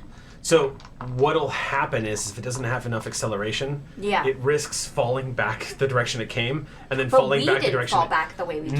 No, you guys had reached terminal velocity by the time you had reached Right, it. So but that's exactly what I mean, like imitating a falling organic. yeah, absolutely. So like to sort of, and to you want that to be accelerate to a point and then turn off the ship so that the gravitation terminal velocity. takes it. so you want that to be your assist roll? That me Okay. suggesting that as Yeah. my data of my falling and crossing that barrier now and 100%. understanding. Okay, Okay. great.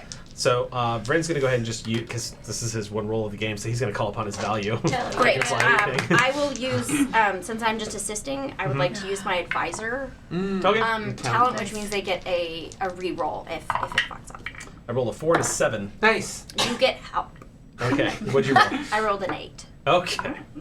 So let's see. That's going to be 2, 4, 6, and you got an 8. So was 7. the So that's difficulty? 7. The difficulty was 2. So 5. 7 successes? Yeah. Oh yeah. We got 5 of them. Because it's Brent and he's flying. Yes. All right. So y'all bank down. He lowers the nose, and as y'all get down, he goes, "This is going to be a little jarring," and he just powers down the nacelles, and the ship just starts to drop like a rock. Oh god, And you feel your stomach sink for a split second as the inertial dampers kick in, and you all watch this cave as it's starting to fall rapidly past the window, and suddenly just, and you all start floating towards the bottom. Amazing. And I'm upside down looking at you. As y'all are floating towards the bottom, you see at the bottom of this cave, it opens up into what looks like a huge pile of rubble. And as you're floating down and he's bringing the engines back up online, you distinctively see what looks like 4 individuals at the bottom of this rubble pile. And they didn't have them before, so you're not sure where they came from, and you weren't warned about it, but you do see these 4 individuals holding what look like weapons up at the Can we shuttlecraft. tie them up? Oh. Yep. Yeah. Oh, Secure- great. Oh wasn't no. They had wasn't 2 hours to what's deal his with name? Security didn't wasn't We did. isn't Prawl with them? Yep. Oh crap. Oh, for shame. And that is where we're going to have to shame. stop Oh, because it's 9:37. Itty bitty pirates bested Paul. We're never letting him live it down. No, numbers is like the quickest way. Like you And play they're D&D. No, numbers. Oh, they're Yes, telepathic. but he wasn't alone. There was like a full security. They were outnumbered and tied up and passed out. Embarrassing. How embarrassing. McCrell looks out the shuttle and just like cracks her paws. Excellent. Or are we fighting now? Yes. Okay. I sent my crew into a hole, and this is what happens. Yeah, wait. Okay. You're not allowed to kill Prawl again. This is That's- interesting because you arrived with all the Where was everyone? The whole crew. We'll find out. We'll find out next week. Next They had week. to guard Clear they had to skies. guard the people. Goodbye, everyone. Prawl told me it was all right to move on. I believe you. There is. Let's just say that there is more to reveal as to how this happened. Oh yeah. Oh, What's it's going not on? it. I can't believe you've done this. Y'all, This that's was gonna so do it. amazing. That's This was so fun to be back. The energy's so different. Yeah. Thank you, Jake, for letting us go long as always. Thank you all so much for joining us tonight for tonight's episode of Clear Skies. Again, check out the merch store. We have. Yeah. Gay. Thank you so Make much. it go. That is not becoming a piece of merch. I will intercept that. Please. No. I own half of this too. So, thank you so much for joining us. Do tune in next week as we come back for another episode of Clear Skies. Until then, all our Dear Ox crew friends, it's so good to see you again. I can't wait to see you again. Until then, hailing frequencies are closed. Woo!